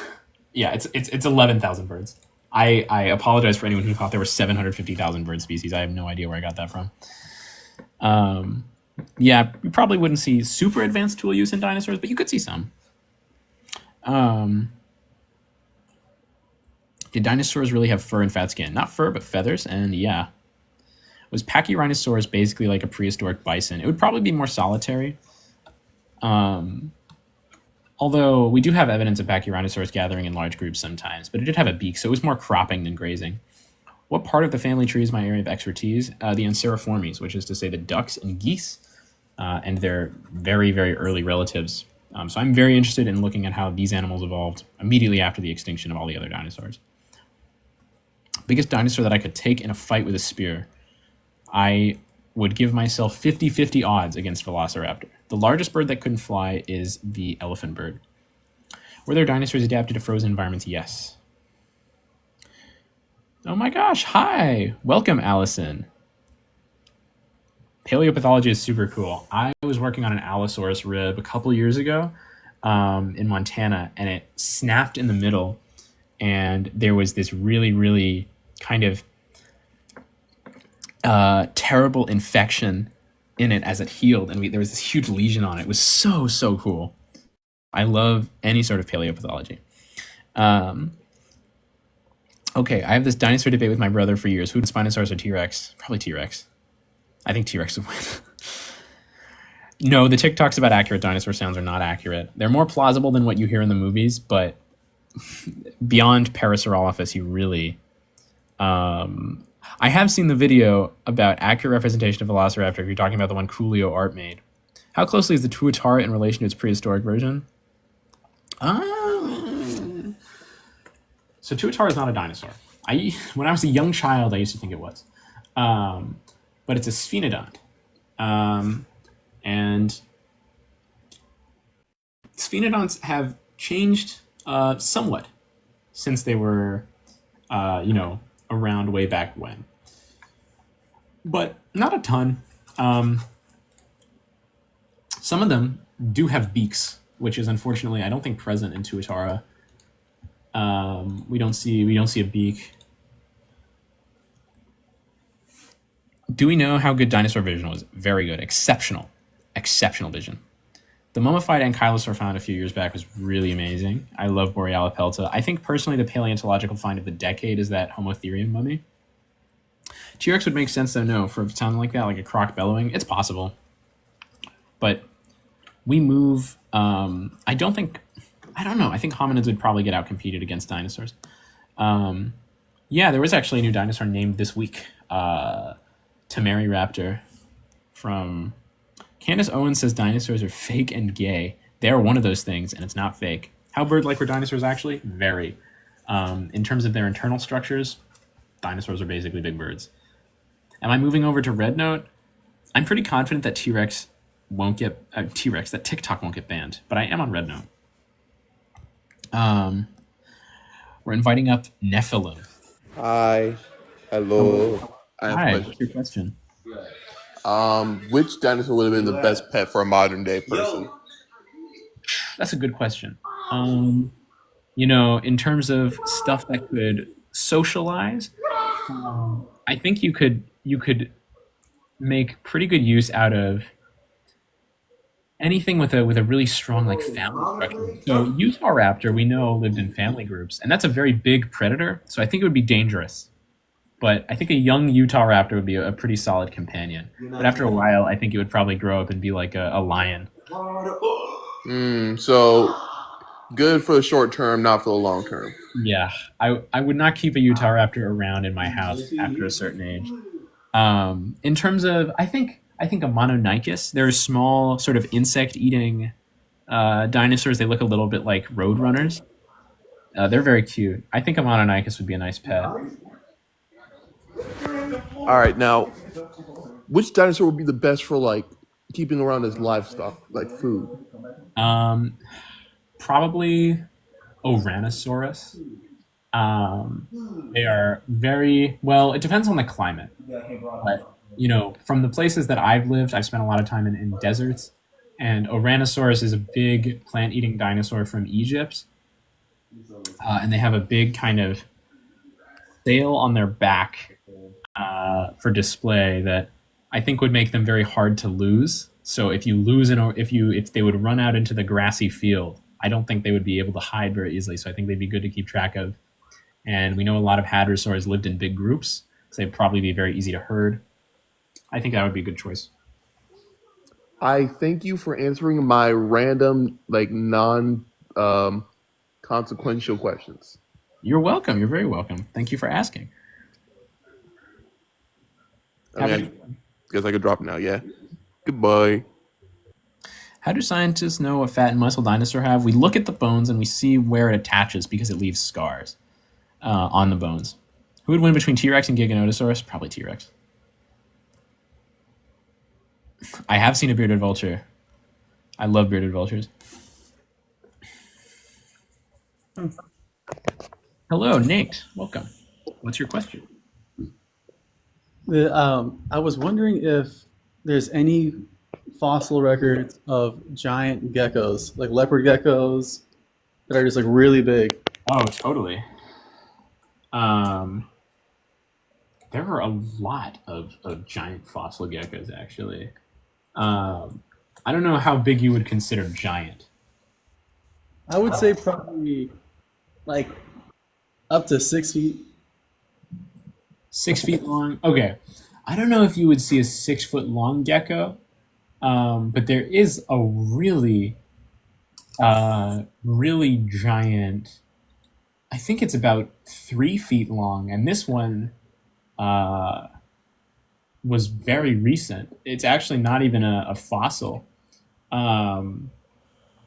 It's from New Caledonia, which is an island that was separated from mainland Australia during, I think, before the end Cretaceous. And because of that, you had like, can I find a bear boyfriend that like dinosaur knowledge? I would date him. Yeah, I would too. I kind of am. Anyway, so this is a very interesting like ecosystem, and there was one that was found alive. It's not particularly closely related to any of the other geckos in the area.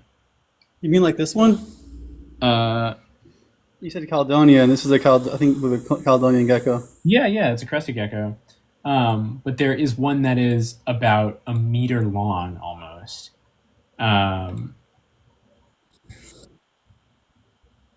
That's cool, man. Yeah, it's a diplodactyd.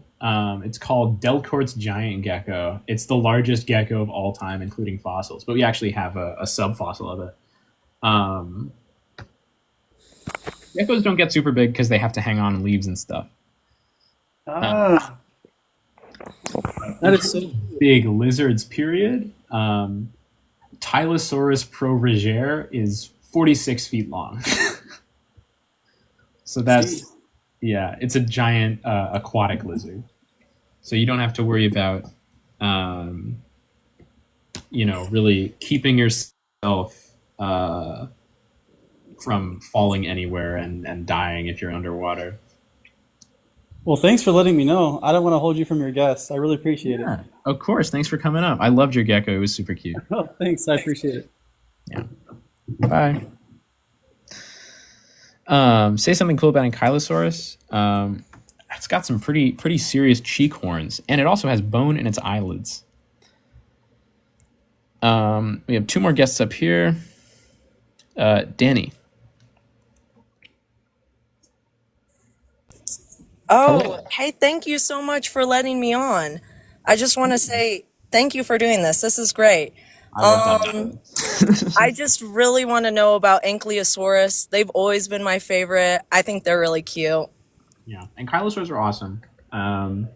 Yeah, thank you. Ankylosaurus. Yeah, it's a very big group of animals, particularly the genus Ankylosaurus. It contains one species. It's what we call a monospecific genus. Yeah. And it has a lot of really interesting adaptations that you don't see in a lot of the other groups within Ankylosauroidea, which is like a bigger group that includes like loads of other ones. So, for example, and this is true of a lot of animals in the Hell Creek area, which is where T-Rex lived, it's where Triceratops was. A lot of these animals have holes in their bones that you see in other dinosaurs that close up for for That's crazy. Yeah. So like wow. I'm talking That's really like, cool. Like evolutionarily speaking. For example, like Euoplocephalus has much wider gaps. Torosaurus as well. They have wider gaps in their bones. But Ankylosaurus and its relatives are their bones are a lot more robust. So something about their environment. A lot of people think that it's because of the presence of like large tyrannosaurid predators that are putting this pressure on them to have stronger. Yeah, that makes sense. Oh yeah, definitely. I can see that. Yeah, Ankylosaurus is also like a very bony animal in general. It has bones inside of its eyes and in its eyelids. Whoa. Its tail. Whoa, that's crazy. Yeah. Its tail has bony strips along it that used to be tendons, but they're turned into bone as the animal ages. And that means the tail, instead of being like flexible and dragging around, it's basically like a giant club that it swings as though it's a hand to the back of the animal. And that turns out to be very good. Yeah, that's always been my favorite thing. Yeah. Yeah, thank you so much. There's actually some research being done right now on ankylosaur vocalization. So Panachosaurus, which is a super related animal, had a fossilized voice box recovered from Mongolia. And what that means is that probably within a few years we'll have some pretty good estimates about how like Ankylosaurus would have sounded. I cannot wait for that. That's gonna be cool. That's gonna be so cool. I'm very excited. Thank you so much for answering my questions. Yeah, of course. I don't really have much more to ask, except for like maybe, do you think like Spinosaurus was like aquatic, semi-aquatic, or any of that? Because I know that's a very highly debated thing. I'm on the side that I think Spinosaurus had its tail paddle and its sail for display rather than propulsion. I think if you look at the way that the spines on the tail vertebrae are arranged, they're not really set up in a way where they would be supporting large amounts of muscle. And it makes more sense for it to be like a wading animal, especially because its nostrils are situated very close to its eyes.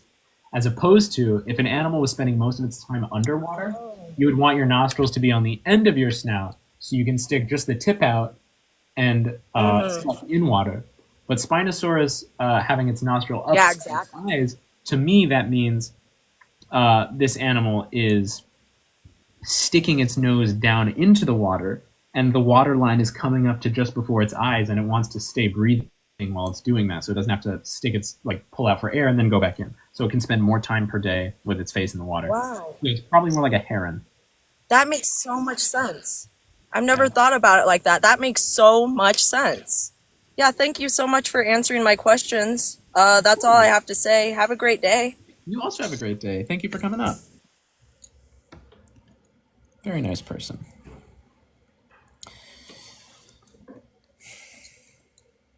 Do modern interpretations of dinosaurs have the same shrink wrapping issues like old depictions? No, not really. If you're looking at any serious work by modern paleo artists, they do a lot of muscle reconstruction. If I had the ability to bring back, would it be ethical to do so? I would do it. It would not be ethical. Who would win in a fight, Giganotosaurus or Tyrannosaurus macraensis? I think that's kind of a 50-50. I don't know if I can make a distinctive stance on that. I think T-Rex would definitely beat Giga, but What is the closest completed Spinosaurus skeleton since the one that was destroyed? I think it was the 2014 one that was mostly tail. It was tail and some mouth material. But there might be a new one. Who knows? Nizar Ibrahim said he found another Spinosaurus. So we'll see where that goes. I don't want to spread rumors, but he was pretty public that they found another Spinosaurus. And I don't know. I don't have any chickens. I used to keep chickens and I used to keep a lizard, but I'm on the move right now. I'm kind of traveling around a lot, so a little bit difficult for me to keep any animals in my life. Some of my colleagues keep birds. One person who I work with is a falconer. She keeps raptors. It's so cool. Is there a name for we just call it a tail club or a bony tail club. It's not as cool, but worse. Thagomizer, I know. Someone should come up with a cool name for that, like the Stone of Grimblix or something.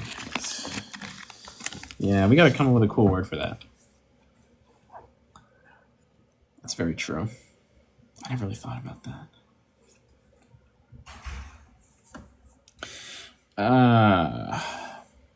Yeah.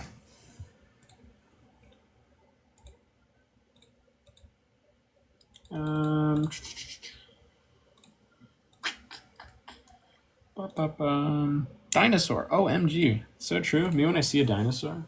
I love dinosaurs so much. They're the coolest ever. I really do love them. Ain't nothing cooler than a dinosaur.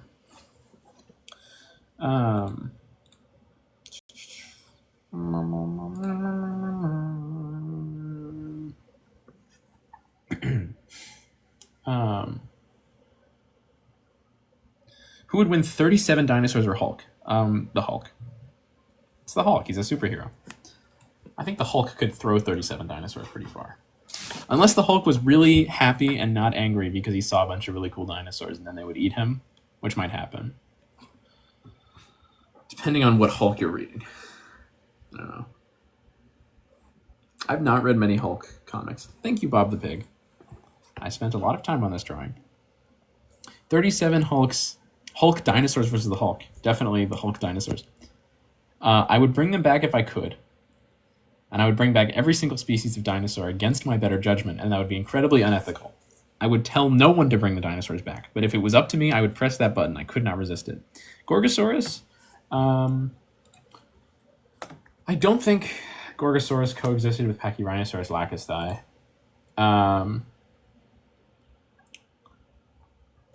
It did coexist with a species of Pachyrhinosaurus, maybe, but I don't think so. I think Nanoxaurus was the only big tyrannosaur that coexisted. How did the Stegosaurus mate? They have prehensile cloacas, probably. How do I think a dinosaur would react to hearing Peak Kanye West? I think it would probably eat him.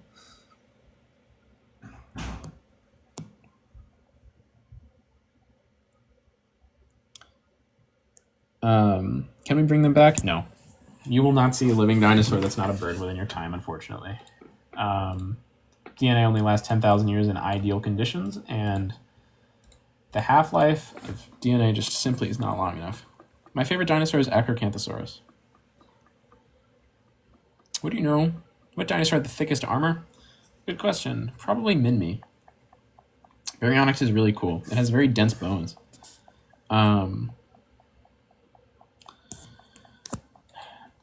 Baryonyx is hypothesized to be a diving animal,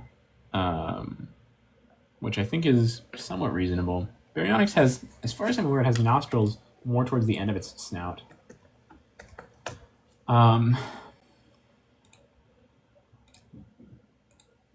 Baryonyx has nostrils closer to the end of its snout than Spinosaurus, which makes it more likely to dive. We can't even fill in and make a dinosaur from scratch. That is not true. We have plenty complete dinosaur skeletons. Do I know any facts about the Quetzalcoatlus? It's my favorite pterosaurus. The heaviest flying organism ever. My favorite magic card? Oh my gosh. My favorite magic card is Vivictus Asmadi the Dire. And my second favorite is the original Vivictus Asmadi from Legends. Who would win, a pack of compies or fully grown Quetzalcoatlus? I think the Quetzalcoatlus would fly somewhere else, and then the compies would all starve. Are dinosaurs very Sigma? Dinosaurs are so Sigma. No, I mean, we can't we just make its DNA, reverse make one? Not really. Not all that DNA gets preserved. Like, I mean, evolutionarily, you don't get all that information atavistically. There's some. You know, there's the genes that make teeth are the same in birds that they do in dinosaurs. The genes that separate the hands. But, you know, not all that stuff gets preserved. Like, birds don't contain the genetic information to develop a tail. Do I play Ark? No, I play the Isle. Gene manipulation, yeah. It's not doable per se. How do we feel about Carnotaurus? I like Carnotaurus. A lot of people like to, yeah. I try to make my science spaces inclusive. How do I feel about the people recently discovering dinosaurs that still have soft tissue? I like Carnotaurus. First of all, I want to talk about Carnotaurus. Carnotaurus is cool. I think it gets overestimated as like a super, super fast animal a lot. It's extraordinarily fast for an abelisaur, but that's because abelisaurs are generally very slow animals. And I think that gets misconstrued as Carnotaurus being like a Jurassic cheetah or Cretaceous cheetah. First hadrosaur is Hadrosaurus folki.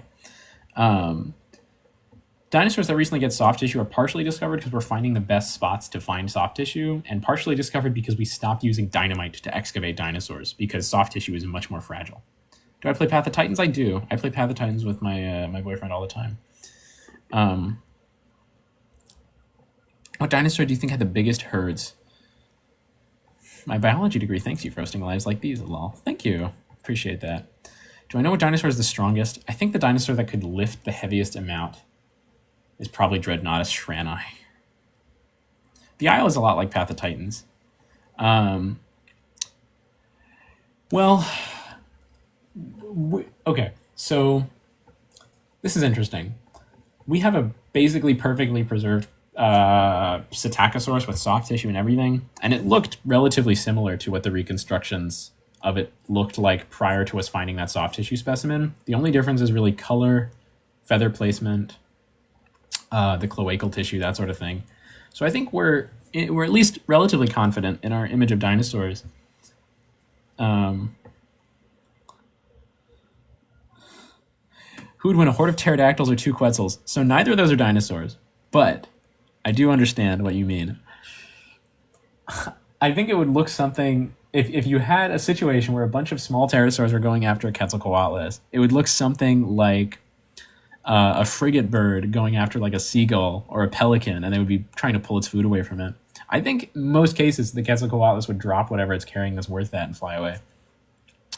Spinosaurus might have had feathers. We don't have any soft tissue from it. That might be what Nizar Ibrahim found this summer, but which dinosaur do I think makes the best chef? I don't know. How did the iguanodon defend itself? It had two giant spurs that were adapted out of its thumbs on its forelimbs. So we actually do have soft tissues like 100 million years back. It's just a lot rarer for soft tissue to fossilize because for something to be fossilized, it has to be completely trapped in rock or sediment before it's decomposed, and soft tissue decomposes a lot faster than bone. But in the cases where stuff gets buried really quickly, you can see... I don't like the way that I said it really quickly. Really quickly. If stuff gets buried very fast, it can fossilize, even if it's very easily decomposed. Who would win, Nigersaurus or T-Rex? So Nigersaurus only has one G in its name. Is cloning possible? No. DNA only lasts 10,000 years. So it was a boxer? Yeah, Iguanodon is kind of like a boxer, I guess you could say. Did dinos breathe better, or was the atmosphere different? Dinosaurs were just built different. They had hyper-efficient respiratory systems that move in one direction. So in the same breath, they take old air in, or old air out, and put new air in. We could not combine the genes of reptiles and birds today. We would make a bird reptile or a bird crocodile hybrid. We would not make a dinosaur. Birds are dinosaurs. What dino was just a big gator? Who's the gator granddaddy? So alligators aren't dinosaurs, but in terms of old groups of alligators, Deinosuchus is a giant South American alligator. What we just get a bunch of DNA from modern animals? and chimeras and dinoids. You wouldn't be making a dinosaur. You would be making something that you think looks like a dinosaur, which wouldn't be very scientifically valuable, personally. Thoughts on Dilophosaurus, the actual one, not the Jurassic Park version? I dig Dilophosaurus. I wrote a short story about Dilophosaurus a while ago, talking about the Kayenta specimen.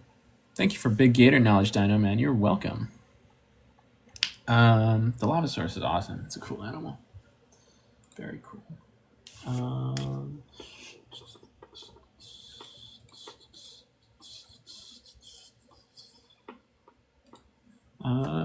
Which dino do I think had a higher chance to clone? Anything that died within the last 10,000 years, which is to say none of the things that aren't birds. Big carnivores did have to eat a lot, but a lot of big carnivores do what we call flesh grazing, which is where they would bite a chunk off of a living animal and just kind of let it stick around, and then they would go back and continue to eat it. How much can the raptor bench press? Not much. Their wrists are not really structured for pushing. You pronounce it Parasaurolophus. Sacabambaspis. That is a small, early jawed or jawless fish. Just a cool little early fish. Pretty important specimen in terms of informing what we know about early vertebrate evolution. When someone asks me what my favorite dinosaur is, what would be the worst answer? I think the worst answer would be alligator, because they're not dinosaurs.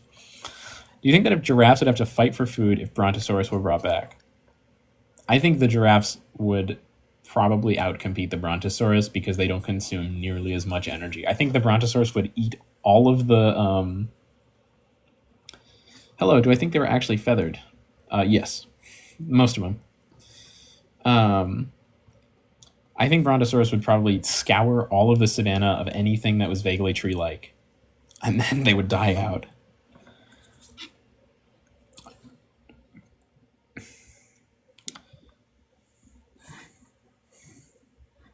How many genders of dinosaurs were there? We actually get a lot of really interesting like intersexuality in birds. Birds don't have the same chromosome structure that humans do. You get basically heterochromatic chromosomes are female in birds. Chickens are dinosaurs, yes. And homozygotic chromosomes are male in birds. The asteroid hit in Mexico, and they've done studies on this. Birds are incredibly intricate in their societal structures and the way that like their genders work. I don't know if you could call it genders, but there are definitely patterns of behavior that are linked to sex in birds that can be very heavily modified. Are there any self-birthing dinos? If that means that like an animal is giving live birth, no, as far as we know. We have no dinosaurs now. 1, because survival of the fittest. 3, meteor. Other. We do have dinosaurs now. They're called birds, and it is both. It is a combination. The meteor and the Deccan Traps, which is a series of volcanoes. Spinosaurus were quadrupeds. I disagree with that. Acrocanthosaurus is my favorite. We do not believe that T-Rex had wings and not arms. T-Rex had arms. It did not have wings. The wings thing was made up by that guy on TikTok, and I've spent years of my life trying to fight against that to make people understand that T-Rex did not have wings. I'm not upset with you. Pretty much all dinosaurs laid eggs, yes. Dinosaurs did have feathers in most cases. We know T-Rex did not have wings. It didn't have quill knobs on its arms. We have all of its bones accounted for. We have complete T-Rex specimens.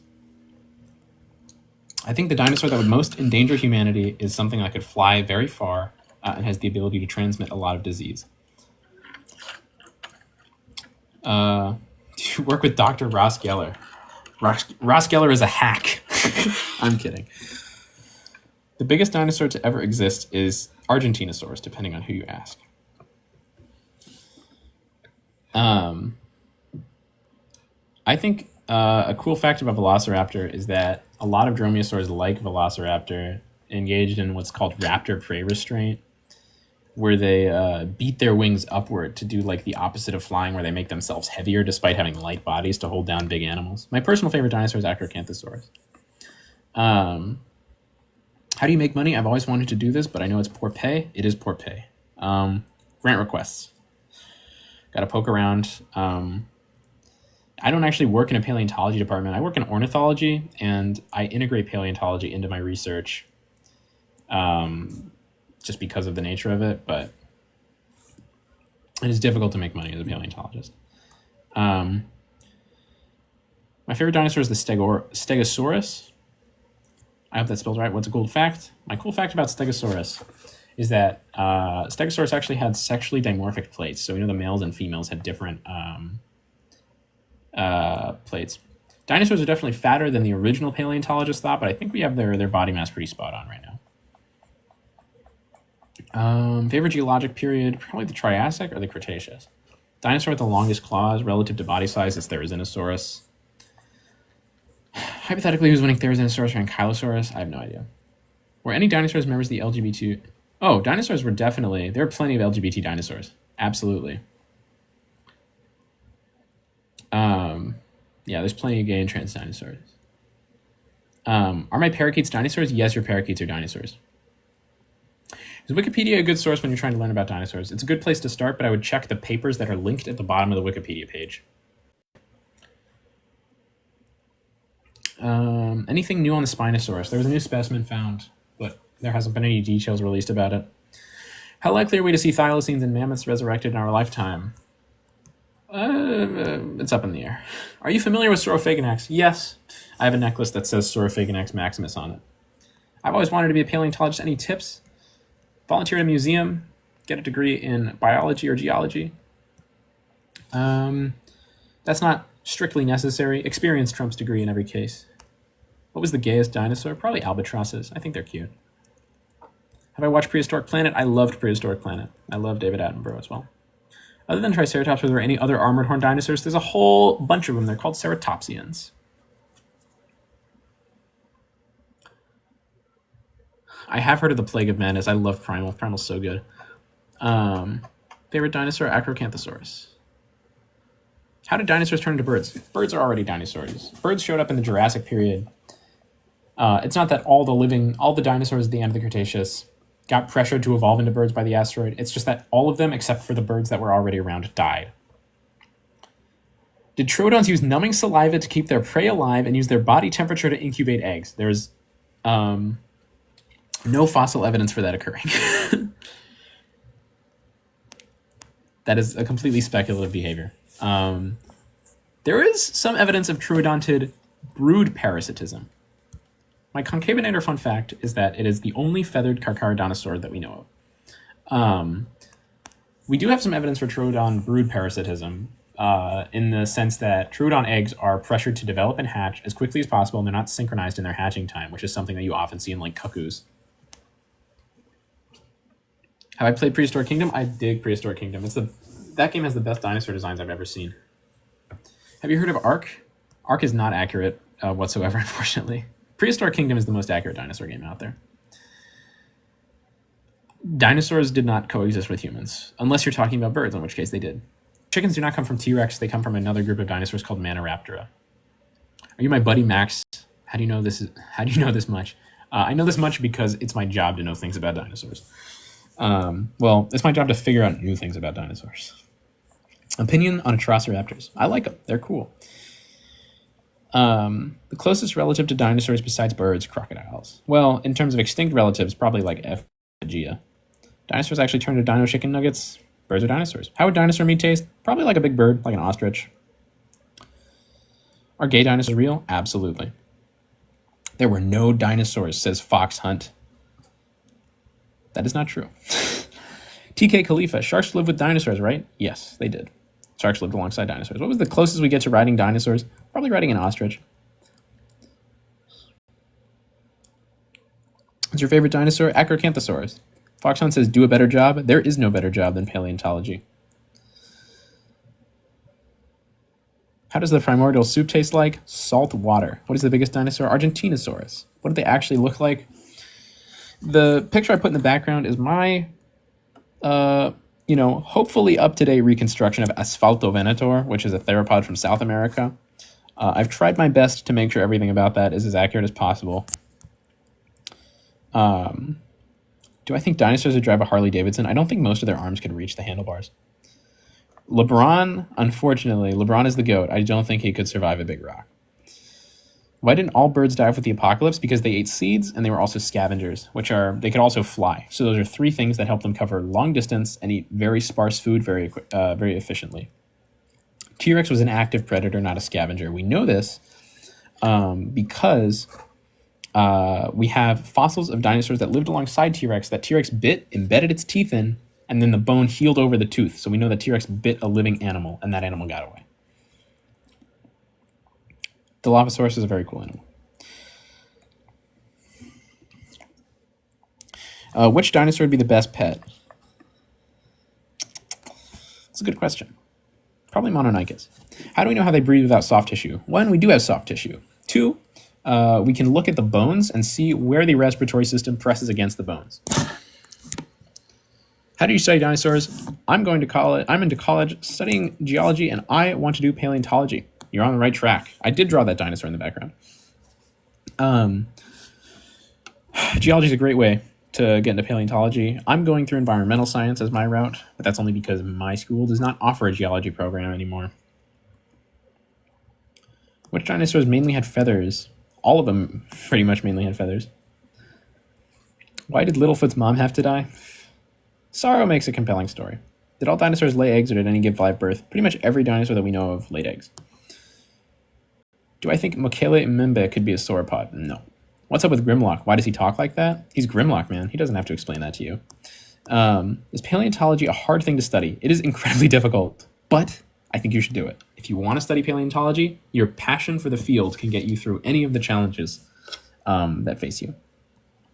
I think the largest raptor would beat the largest tiger. I think the smallest raptor would lose to the smallest tiger. Is the pluvial Carnian episode part of the Permian-Triassic extinction or no? No, it's not. Are there any LGBT dinosaurs? Yes. With the bones, are we able to determine if it was a male or female dinosaur? Sometimes. We know a dinosaur. We can confirm a dinosaur as female if we can find what's called medullary bone. When a dinosaur is laying eggs, its bone will have a different structure to it, and this is the same with modern birds. It'll develop medullary bone because it's pulling calcium out of its bones to lay eggs. Yeah. So there's that. And so that's how we confirm dinosaurs as female. We know if they're nesting. Pretty much, if we find a bunch of dinosaurs and we have a big population size, and one of them has a substantially exaggerated display feature, we consider that a male because that lines up with the patterns of what we see in reptiles. The last guy I knew who studied dinosaurs cheated on his wife. Well, I'm not going to do that because I don't have a wife, and I don't plan to. How did the aquatic dinosaurs go extinct if they're in the ocean? So the aquatic reptiles of the Mesozoic are not dinosaurs. But they did go extinct because the asteroid didn't kill everything because it lit everything on fire. It killed everything because it blotted out the sun for a long time and killed all the plants. And aquatic ecosystems depend on plankton a lot. China, South America, and the United States all have the most dinosaur fossil finds, as well as Canada. Were dinosaurs' pronouns roar or zor? Dinosaurs don't have pronouns. How does it feel to dedicate your life to a lie? Big man, I dedicated most of my life to a lie, actually. I tried to convince myself that I was straight for many years, and that didn't really work out, so... What was the largest aquatic reptile? I think Ichthyotitan is right now.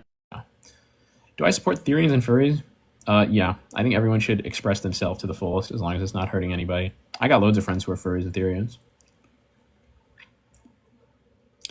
T-Rex and Triceratops did live in the same time period. Stegosaurus lived, I think, about 90 million years before T-Rex, off the top of my head. My favorite dinosaur is Acrocanthosaurus. I'm trying to go through biology into paleontology. Any recommendations? Yeah, try and pick up that geology experience by volunteering in a museum, working in a prep lab or something like that. What are the types of Tyrannosauruses? There's two animals in the genus Tyrannosaurus. There's Tyrannosaurus rex and Tyrannosaurus macraensis. TK Khalifa says, don't mind the haters. They think the earth is flat. I don't mind the haters. They give me ad revenue. Are birds dinosaurs? Yes, all birds are dinosaurs. How do I get into dinosaurs? My friends know everything about them, and that's so cool. If you have read scientific papers before, check out some stuff that was published by the Society of Vertebrate Paleontology. If you have not read scientific papers before, Try watching the Paleo stream on YouTube. People who don't believe in dinosaurs are truly mentally unwell. Is it worth studying to be a paleontologist? If you love paleontology, yes. If you're into it just for the money, absolutely not. Are you Christian? No, I'm not. I was not raised Christian. I am somewhat related to some Christians. I don't really talk about my religion on here because I don't think it has a place in discussion about science. But I would consider myself a religious person. But that has nothing to do with like discussions of science or evolution. Can we clone a dinosaur back? Unfortunately not. I'm not even hating, I'm just so confused. What is a Texan guy saying?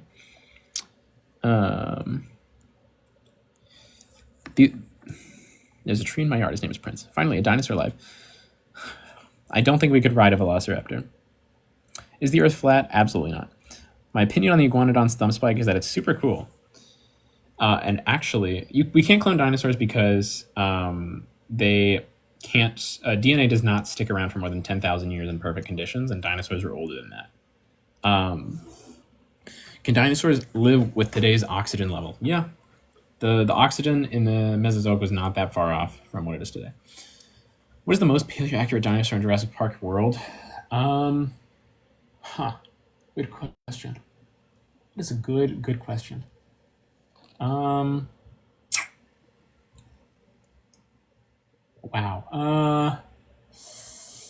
Probably this is not a dinosaur, but the Quetzalcoatlus is pretty good. Even though it's really, really oversized, it's way bigger than the animal would have been in real life.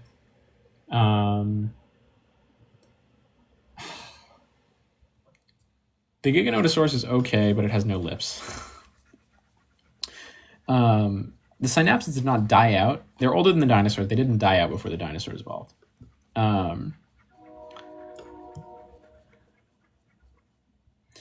Best books for ancient life and Earth history. Vertebrate Paleontology, 3rd edition by Michael J. Benton. All Yesterdays. Last Days of the Dinosaurs by Rebecca Black. Shoot, there's this one that I was reading the other day, and now I don't have it anymore. I forget where I put it. Do I have any cool dinosaur shirts? Unfortunately, no. I really don't. Plesiosaurus is not the best dinosaur because it's not a dinosaur. I think Edmontosaurus having hooves is super cool. My stance on Saurophagonax becoming Allosaurus anax is that I don't think it solved the problem. I think it just replaced the name of one really, really fragmentary and potentially chimeric genus with another fragmentary and chimeric genus. Ankylosaurus is the goat. We know that some birds have neurodegenerative disorders, but there's not really a way to tell that in the fossil record. Do you believe the theory that dinosaurs are actually on the end of their run? No. There's more dinosaurs today than there ever have been. How far apart were cavemen and dinosaurs? About 65 million years. And Giga, Mapu, or Karkar more? Good question. I've always been a Mapusaurus fan. It's a little more underground. So both Lepidosaurs and Archosaurs evolved with beaks separately, and even squamates with turtles. I don't think turtles are squamates. I think they're Archelosaurs. But yeah, beaks show up all the time. They're a super, super common thing because they're just less energy intensive than teeth. I want to get my doctorate in paleontology. Which college would be the best that's not Ivy League? Whichever one pays you. I had an old mentor. I don't have a doctorate yet. So when that time comes, I do plan to listen to my old mentor's advice. He said, don't ever do a PhD program that you're not getting paid to do because it's going to be, pretty monetarily intensive. Did certain dinosaurs like each other or be friends with each other? I don't discount some kind of symbiotic relationship, or I guess it would be a mutualistic relationship. Dinosaurs keep getting more and more accurate. I think the ones in Prehistoric Planet are pretty damn close to the original thing beyond color. My favorite pterosaur, the person in my art says it needs more feathers. Asphaltovenator is pretty sparsely feathered. It's a large animal.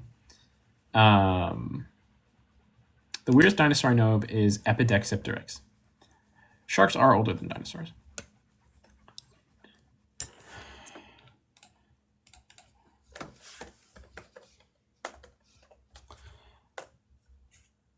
Driptosaurus.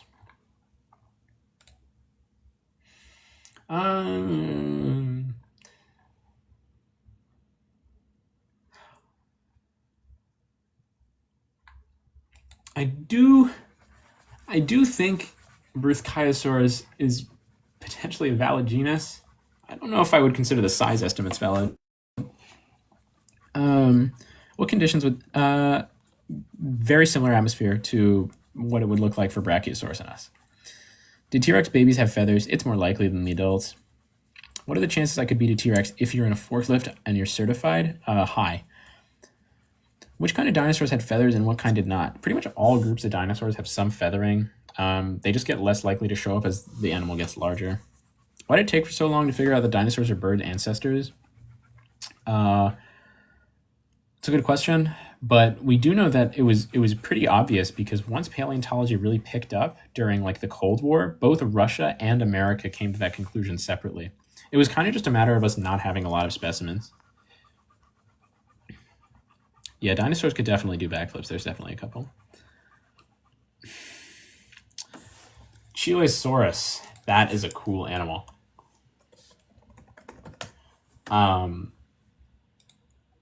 Chilosaurus is just super, super cool. I love early weird dinosaurs. The fact that it's so like bizarre and derived, but also basal, and it shows up in the late Jurassic. Oh my gosh. It is a magical thing. If Earth isn't flat, give me a global explanation why pilots only fly 10,000 feet max over Antarctica. If Earth is flat, give me an explanation why we get 24 hours sun. Have I seen Gendy's Primal? Absolutely, great show. Four-toed, beaked with no predentary bone, yeah. Do any other dinosaurs partake in ontogenetic niche partitioning like T-Rex? T-Rex is kind of the only example that I can really think of off the top of my head when I'm talking about that. It's pretty unique. Was a dinosaur discovered on December 16th? I have no idea. People get Velociraptor and Utah Raptors mixed up because the Velociraptors in the Jurassic Park movie, which are actually Deinonychus, a lot of people say are Utah Raptor, but they're not. They're Deinonychus. How important was the Ankylosaur discovery in Canada? The Borealopelta was super awesome. Gave us some really good insight on Ankylosaur soft tissue and like the coloring of Borealopelta.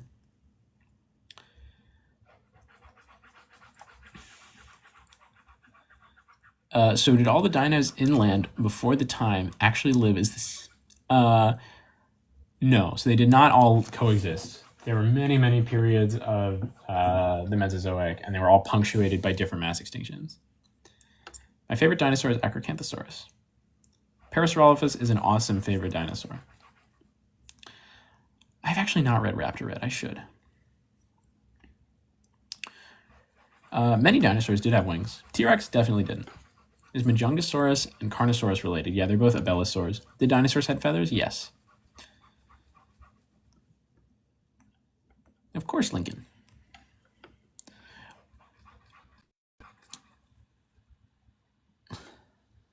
What can you tell us about the alpha species that later become reptiles? I'm assuming you're saying amphibians and then mammals. I like the PNSO figures. They're very expensive. Megalania is very cool. I wanted to be a paleontologist for over 10 years. It's my dream job, and this live season awesome. Even if you're not going to be a career paleontologist, we always appreciate volunteer work. Carno versus Allo, who's got the advantage? Carnotaurus? I think Carnotaurus is like pretty significantly... I think probably Allosaurus. Facts about T-Rex? Ontogenetic niche partitioning was a really interesting strategy that T-Rex ended up in, where basically the animals of different ages were specialized in different food. I meant avians. Okay, yeah, I think you're fine. So those early species, we do stuff called ancestral trait reconstruction because you can't hope to actually find the original species that was the common ancestor of those whole groups. But I do love Quetzalcoatlus. It is a lot of math that goes into predicting like what they would have looked like. What was the biggest dinosaur ever? Argentinosaurus. Whales did not come from dinosaurs. They came from a group of mammals called whippomorphs after the dinosaurs' extinction. And because like after the dinosaur extinction, the oceans were basically empty of all large predators. There's this big open niche for big marine predators. And so these whippomorphs, they slowly became more and more aquatic as they were going further and further out to sea. And eventually, what happens is you see these large animals that are spending more and more time in the water becoming more and more aquatic, and because they're already giving live birth, because they're mammals, they don't really have to make that jump into a like water compatible birthing method, so they can just spend their entire lives in the water.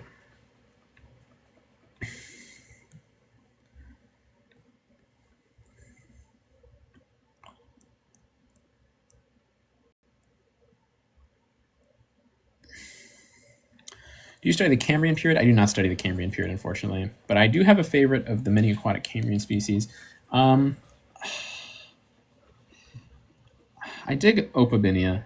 Common misconception about dinosaurs: they faced their wrists downward, like you see in all the movies. They actually face them inwards towards the side. Want a fun fact about Mosasaurus? It's my favorite. It is the biggest lizard. Not a dinosaur, but a lizard. It is one of the biggest lizards ever. Is a chicken a T-Rex? A chicken is not a T-Rex, but a chicken is a theropod. Why after mass extinctions did the same type of animals return to dominance? That's actually not the case. You don't really see that. Usually a mass extinction is so significantly reshaping the environment that we get entirely new, different dominant structures. Like, for example, after the end Permian, you had a reptile-dominated world. But after the Mesozoic, you had a mammal-dominated world. Give me cool facts about a water dinosaur. Flightless cormorants have to dry themselves off because their feathers don't push water out of them. Did Dilophosaurus have keratin sheaths on their crest? It's possible. Did dinosaurs have feathers? Yes. Can I have a fun fact about the plesiosaur? This is not a plesiosaur, but the elasmosaur. Edward Drinker Cope discovered Elasmosaurus, and he put the head on the wrong end, and someone corrected him very publicly, and that's what started the Bone Wars. We could not... people are trying to reverse engineer the genome of birds to turn them into the normal idea of a dinosaur, but not really. What dinosaur do you really like? Acrocanthosaurus. Do I know earth science? A little bit. How many genders of dinosaur are there? Something close to probably 8 or 9. Can you give me some cool Triceratops facts? Yeah. Ostriches are dinosaurs. All birds are dinosaurs. Triceratops has some scales on its back that are potentially... The dinosaur in the picture is Asphaltovenador. Can you give me some cool Triceratops facts? Triceratops had these really interesting scales on its back that were potentially a basis for quills. So it could have had spines like running along its tail, which is interesting. What is the scariest dinosaur in your opinion? Probably Mipe Macrothorax. My favorite Jurassic Park movie is the first one. All birds, no way a pigeon was a dinosaur. It is a dinosaur, dog. They have all the necessary characteristics. They have a flared process on their femur. They have an antorbital fenestra. They have 5 holes on each side of their head. They have hollow bones. They're warm-blooded. They fit all the categories. A fast dinosaur is the scariest dinosaur. That's true. Apatosaurus is cool. That was one of my first dinosaurs that I really liked.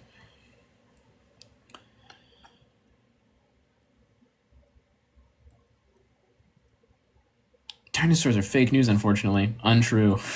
Are some dinosaurs armored and impenetrable? I don't think you could kill an ankylosaurus with a bow and arrow. Did feathers evolve from scales, or has that been disproven? That has been disproven. Feathers are independent of scales.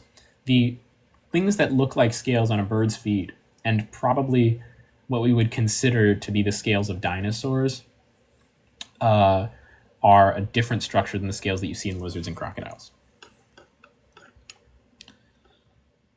Which dinosaur resembles a dragon best? Probably Ceratosaurus. I think Acrocanthosaurus's spine was probably kind of a mix. I think it's definitely an advantage to look big while remaining energy efficient, but also having super strong neck muscles is important, especially for a sauropod eater. Dinosaur nuggets are made out of dinosaurs. It is very likely that some dinosaurs had mutualistic symbiotic relationships. The oldest dinosaur fossil I've ever found was about 150 million years old. Some late Jurassic stuff. I do not sell drawings. I'm trying to get that set up. Dinosaur nuggets are really dinosaur nuggets. Where do we go if we want to learn about the recent literature, but you need a lot of TLDRs to keep things up?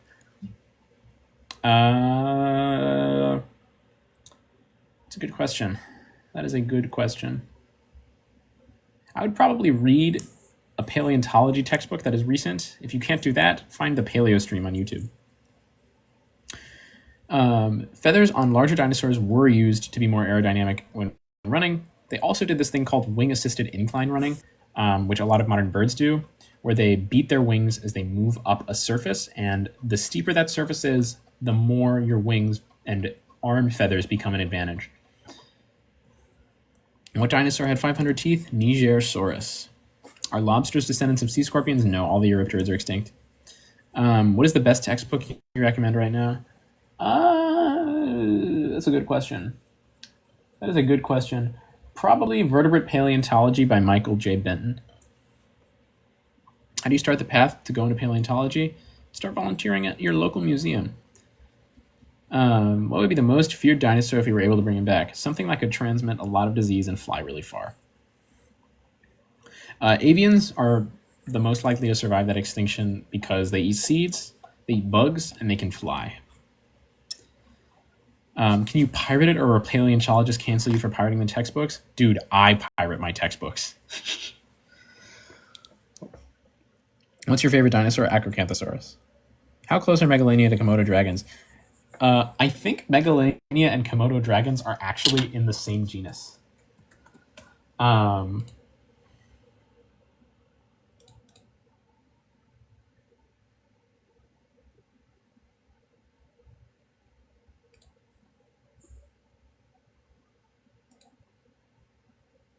Yeah, no. So Megalania is not its own genus. It's the common name for Varanus priscus, which is in the same genus as Komodo dragons. T-Rex could not have had wings instead of small arms. Monitor lizard is so cool. Can you name a dinosaur for A to Z letters? Let's go. Acrocanthosaurus, Bahatosaurus, Chasmosaurus, Deinonychus, Edmontosaurus,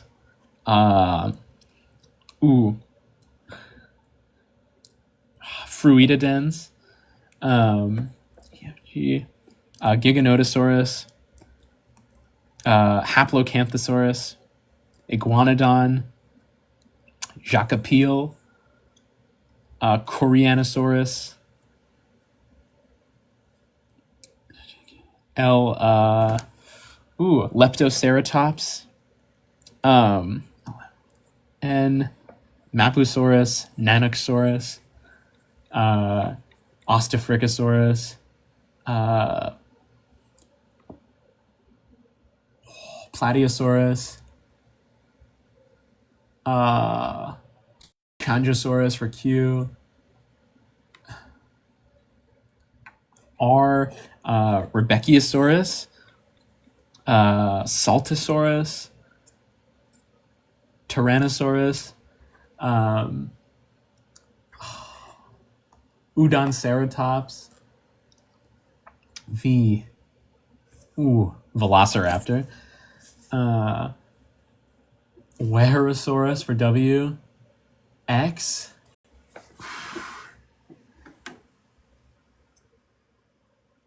what is an X dinosaur? What dinosaur starts with X?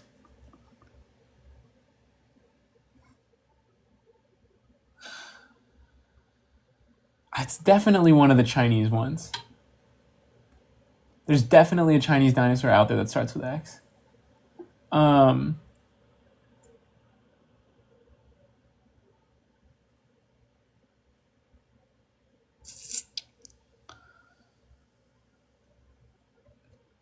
um, okay, we're going to skip X for now and come back to it. Y is Yi. There's a dinosaur called Yi. And Z is Zupesaurus. Xenoceratops. Xenoceratops. That was probably a safe bet, but I didn't want to name something that doesn't exist. Joannosaurus. Yeah. Okay. I failed. I only named 25. I couldn't come up with the next dinosaur. Thanks, chat. Yeah, many dinosaurs were feathered like modern birds. That is not a dumb question.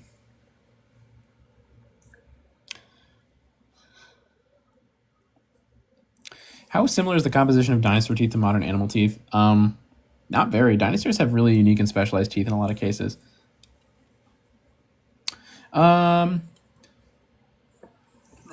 Dragons being a surviving dinosaur is unlikely because they actually vary a lot. We use dragon as a really broad term. Archaeopteryx is not quite a bird. It is a Maniraptoran, but it's not yet a bird. Chosaurus, yeah. How much do we understand about dinosaurs' DNA? Not really. Everything we know is from modern birds. I do not make very good money.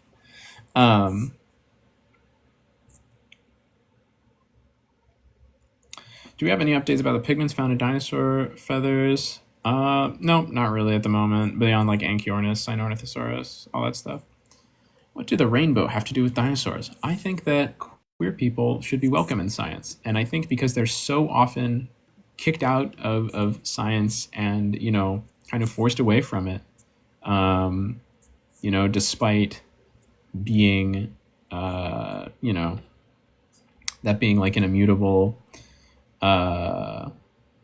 sort of trait that they have. I think it's important to make it clear that queer people are welcome here.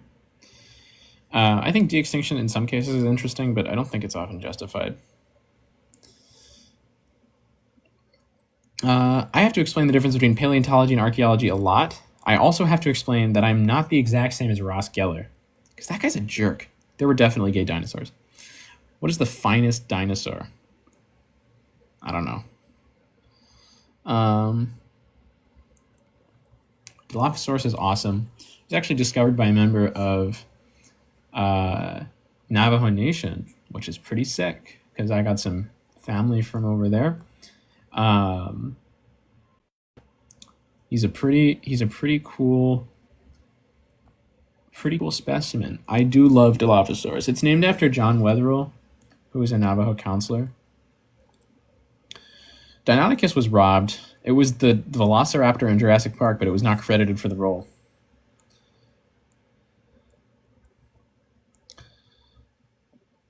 Which dinosaur gives Pisces sun, Saggy rising, and Virgo moon?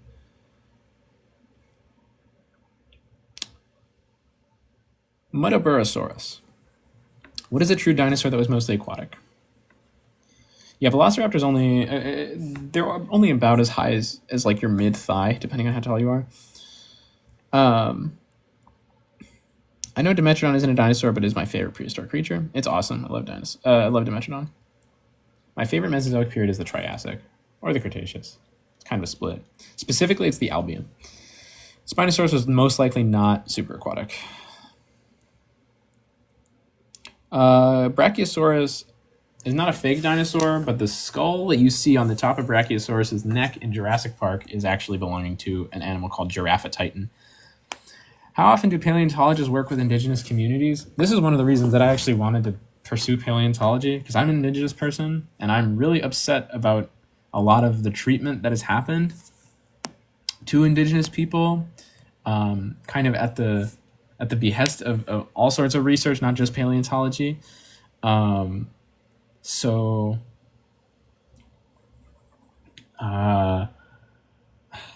It's like, there's a lot of people who come and take advantage of, indigenous land rights and the poor state of them. And so I wanted to get into this field, particularly so I could perform and advocate for correct practices regarding fossil extraction from indigenous owned land. What group of dinosaurs is an Enurognathus? It's actually not a dinosaur, it's a pterosaur. It's an Enurognathid pterosaur. My opinion on Mosasaurus and Dacosaurus. Dacosaurus is cool. Mosasaurus is also cool. Do I believe the asteroid theory? Yeah, the asteroid is pretty much consensus alongside the Deccan Trap eruption. What dinosaur had the strongest bite force? T-Rex, as far as I'm aware. What are other popular dinosaurs that have separated period? That's a good question. Spinosaurus and T-Rex also lived pretty far apart. The coolest fact about Iguanodon is that it has like this modified thumb spike. That's like the best thing. It's also one of the oldest dinosaurs ever discovered. Yangtzemosaurus is really cool. Very interesting animal, very well preserved. When did therapsids split off from dinosaurs? They did not split off from dinosaurs. They split off from like stemline vertebrates a long time ago. The T-Rex did not actually have wings and feathers. What does dinosaurs have to do with LGBT? Well, you know, a lot of queer people are discriminated against in science fields, and I want to make it clear that they're welcome here because, you know, it really sucks as a queer person to not feel like you're being taken seriously in a field of your interest because of something that you can't change about yourself. Yeah, Deinonychus is just a little bit smaller than the raptors in Jurassic Park. How many complete fossils have been found? A few. We got a few good complete specimens of various species. Do I have a career in paleontology? Hopefully. I'm working in it right now, and I will continue to work in it until the cows come home. Do I have a least favorite dinosaur? Also, you're so respectful. Yeah, I don't like Psittacosaurus because it looks a little stupid. Did dinosaurs have pronouns? Yeah, I actually gave them all pronouns. That's me. I hit them with a pronoun ray. They have pronouns because I say they do. What would dinosaur taste like? Good question. Probably something between an alligator and a chicken. Thank you, everybody, for the gifts. Oh my god, this is the most gifts that I've ever gotten in a live. I feel very well supported. Utah raptors? No, there is an unidentified, unnamed giant raptor from a giant dromaeosaur from the Midwest, Cretaceous. You have a bunch of Unenlagane raptors that are, I think, even bigger than Utah raptor from South America. And then you have a Kilobator, which is also another really giant raptor. What dinosaur my size do I think I could physically take in a fight? I think anything bigger than a velociraptor, I would die. Yeah, there's not a lot of actual jobs in paleontology besides at universities, but there's a lot of paleontology adjacent fields. What kind of Carcharodontosaur did I draw in the background? That is Asphaltovenator, and I think it's actually been recently reclassified to be an Allosaurid. What do I think of Sauropelta? It's cool. Thoughts on Machikosaurus? I, for a brief time, had the most accurate reconstruction of Machikosaurus ever created in my possession because I made it. And then some other people started doing it. But there was a paper that came out that hadn't been, you know, there was not an actual 3D reconstruction released alongside it. And so I went in and I made a sculpture of the new model of Machikosaurus' skull with the help of a guy from the Field Museum. I'm not trying to pry, but what exactly do I do? I'm a researcher, so I basically image museum specimens and count at which ones of them in certain species have certain traits in an effort to kind of reconstruct what their common ancestor would have looked like. Could you let these people know that Spinosaurus is not entirely a piscivore and ate dinosaurs too? I mean, everything is opportunistic. I don't think Spinosaurus would have pushed a smaller dinosaur off the table, but it was definitely specialized in fish eating. Do I do phylogeny as well? Yeah, I do. Dinosaurs definitely played. We see modern birds playing all the time. I don't think dinosaurs ever listened to music, although they might have sung, like birds. How do you pronounce pterodactyl? You don't, because that's not a valid scientific term anymore. We call them pterosaurs now. Yeah, most dinosaurs did have feathers. The first dinosaur, the oldest dinosaur that we know of, is Eoraptor lunensis. My favorite feature of a Carnotaurus is the osteoderms on its skin. Which dinosaurs could a human beat? Probably Mononychus. Do I think that Cyats was a neovenatorid or a megaraptoran? That is a good question. That is an excellent question. I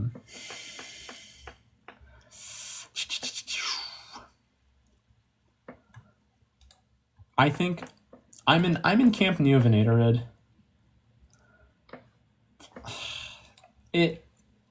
I think it could go either way, but I think, yeah, I'm in team neovenatorid. Dinosaurs extinct because they turned gay and didn't reproduce. Actually, they were gay and did reproduce, and they're more successful than they ever have been. We know that for some dinosaurs, they're the color they're depicted to be because when they have preserved skin or feathers, we can look at that under a microscope, and each of the cells that produces a kind of color pigment is a different shape. How many people would it take to beat a T-Rex? 6 million people. Maybe more. Maybe 7 million. I think if you got every person on Earth together, it would be maybe a 50-50 shot.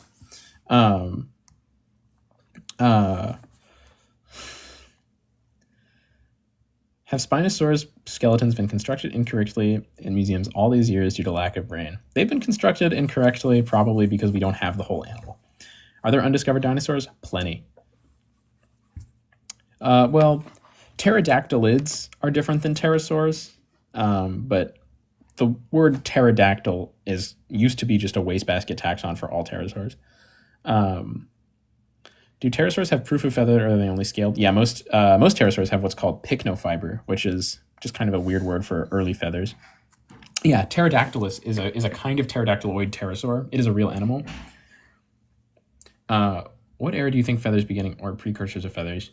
I think feathers showed up either in the early Triassic or in the pre-Triassic. All right, we're going to get one more guest up, and then I'm going to end this. You should draw an Allosaurus first. It's a good spot to start when you're drawing dinosaurs. Hello, Michael.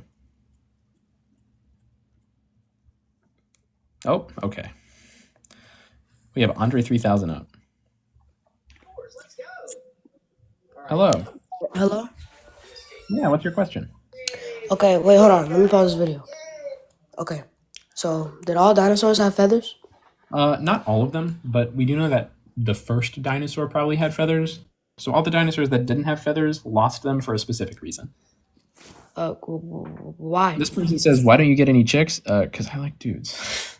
Why? So we know that dinosaurs and a lot of their early relatives, like pterosaurs, had feathers as well, and some early non-dinosaurs had feathers.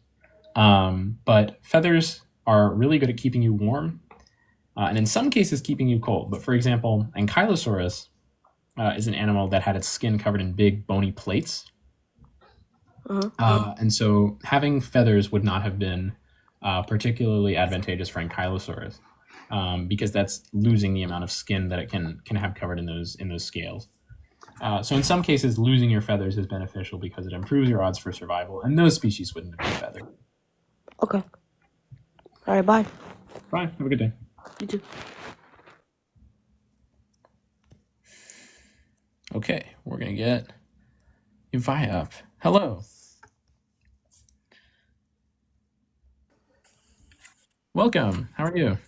I'm doing okay. I had a sort of a broader question to ask, and that was more about the kind of the role that how we would attribute a lot of dinosaurs or a lot of other chordata from this time period to be reptilian, when isn't that just kind of a misnomer for just being essentially scaly and or cold-blooded? Kind of. Reptilian in like the common use of the word is kind of used to refer to as like scaly stuff that's not a bird. But in terms of science, when I say the word reptile, I'm using that to describe anything in the group Sauropsida. So I like, that's just my, I guess, interpretation of reptile. When I say something is a reptile, I mean it's a sauropsid, because that's like kind of where the line goes to include, extinct lizards, crocodiles, birds all together, and their relatives. And they do have common traits, but in terms of the modern image of like what a reptile is and what people think a reptile is, dinosaurs and birds definitely don't fit that. I felt that at least. And wasn't it a point that proto-mammals during this era also were vaguely reptilian? Yeah, so a lot of the early synapsids, they do look like what we assume reptiles to be, and so that's where the name like mammal-like reptiles comes from. But if anything, they're really reptile-like proto-mammals. They're things that are much closer to being mammals than they are to being any sort of modern reptile. And them being, quote, reptilian is more of a description of their body posture and their lack of fur than any actual like common trait that they have with modern reptiles. All right. Awesome. That answers at least my questions for the day. Yeah, of course. Thanks for coming up. Have a good day.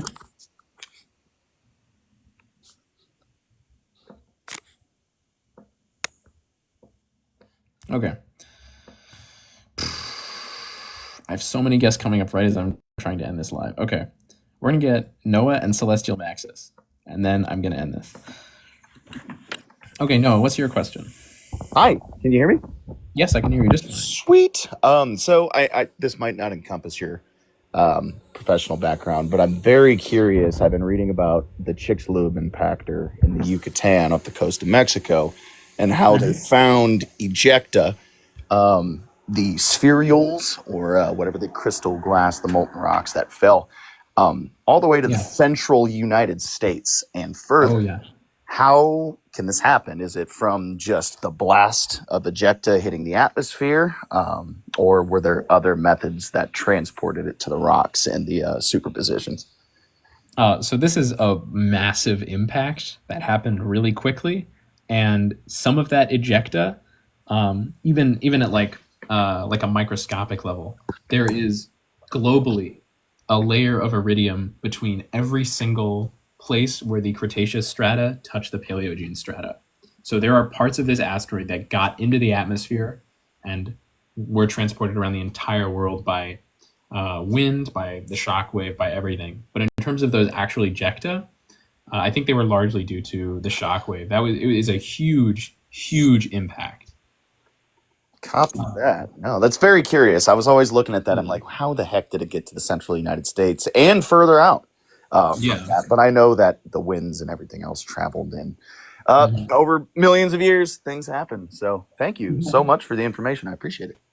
Yeah, of course. Have a great day. You too. You too. All right. Last guest of the live is going to be Celestial Maxis. Hello, welcome up, Celestial Maxis. Yo, what's cracking, Big Smackin'? Not much. What's your question? So it's kind of a broad question because it's more asking about your thoughts on something, not a specific yes, no, or exact date, right? There's no problem with that. Yeah. So Archosaurus, the whole broad term, which includes dinosaurs, pterosaurs, crocodilians, all that, right? Mm-hmm. Yeah. So with the idea of that broad span in mind, right? Do you ever get nitpicky with the idea that people call pterosaurs dinosaurs, even though they're technically not, or like how people define or people describe like crocodilians, like modern ones, as like living dinosaurs? Or do you ever get nitpicky about that stuff? Or are you more just fine with people having interest in the subject? Where I am. It depends on where I am and the situation that I'm in. If it's my colleague, if it's a coworker that I'm working with, and they're using dinosaur colloquially, they often don't. People who are into paleontology never really describe those animals as dinosaurs in like the popular sense of the word. If I'm with museum visitors and they bring it up, I will try to tell them. And if I'm like touring someone, then I will bring up when I show them a crocodile or a pterosaur that it's not a dinosaur. But generally, I draw the line if they're having a conversation with someone other than me and I don't know the person personally. If it's my friend, if it's someone that I know personally and not professionally, I will jump on them. I get really, really, I get really, really upset when my friends and people that I know do that. But partially because it's just fun to like go and correct people like that. But you can't really hope to walk by everyone who's saying that sort of thing, who's being like, oh, what kind of dinosaur is that, unless they're asking me specifically, and then I'll go, oh, that's not actually a dinosaur, it's a pterosaur. And then we can get really into it. But I try not to interrupt people like that and really go out of my way to correct them if they're not involving me directly, because I think if they're have their interest fostered and they have a good time and they come back, I think they will eventually learn the difference between a pterosaur and a dinosaur. Can I give you one follow-up question? Yeah, go ahead. All right. As it pertains to birds being dinosaurs, right? Do you ever have to what would be the way to say this? How often do you find people struggle with the concept that birds aren't just the descendants of dinosaurs, but are still literally dinosaurs, like Dinosauria? Most of my coworkers are ornithologists, so they don't really struggle with that at all. And most of my research has to do with bird evolution immediately after the KPG impact. So that is a subject that I come across a lot, and there are about, I would say, a third of people are just like, oh yeah, that makes sense. When they go, birds are descended from dinosaurs, and then I can say something along the lines of, birds actually just are dinosaurs, because in the way that rhinos are descended from mammals, they're still mammals. Birds are descended from dinosaurs, they're still dinosaurs. Because dinosaur is a group. Dinosaur is just like, reptile or crocodile. It means everything in that group is a dinosaur. And there's some people who are like, no, that doesn't make sense. They get a little caught up on it. They're like, so you're telling me a pigeon is a dinosaur? And then I can get in a little bit more depth with it and be like, well, yeah, because, we define dinosaurs not based on their age or by their size. We define them by a series of structures that have to do with the way that their bones work and the way that their respiratory system works, and all those structures fit into modern birds. And then there's some people who get on it because they believe that evolution isn't real. And for those people, I have to take a way step back and be like, okay, so what do you think evolution is, and how can we resolve this sort of lapse in understanding? Because most of the people who believe that evolution is not real, I think do so because they've had it explained to them so poorly in their life at some point, and that's what they stuck with because that was the first explanation they heard, that they found it implausible in the way that it was explained. And I think that's the case for a lot of people who don't believe in evolution. Oh, hell yeah. That makes a lot of sense. I always think it's very funny. I'll get off your live in a minute, but I think it's very funny when I've explained to some of my friends, I'm like, yeah, birds are more closely related to crocodiles than crocodiles are related to other reptiles. And then people get confused. Yeah. Birds are really, really weird reptiles. Yeah. They're so cool. This person is saying, I did not know that dinosaur is a category like mammal. So what does bird mean? Birds are just a specific group of dinosaurs. It's our colloquial term for any dinosaurs within the group aves. So that's what that means. I just wanted to clear that up. But yeah. Thanks for having me on, man. I appreciate it. Yeah. Thanks, everybody. Thank you, everyone, so much for coming up and for asking all your questions. I value my community so much, and it's really great to see everybody on here. Have a good night, y'all.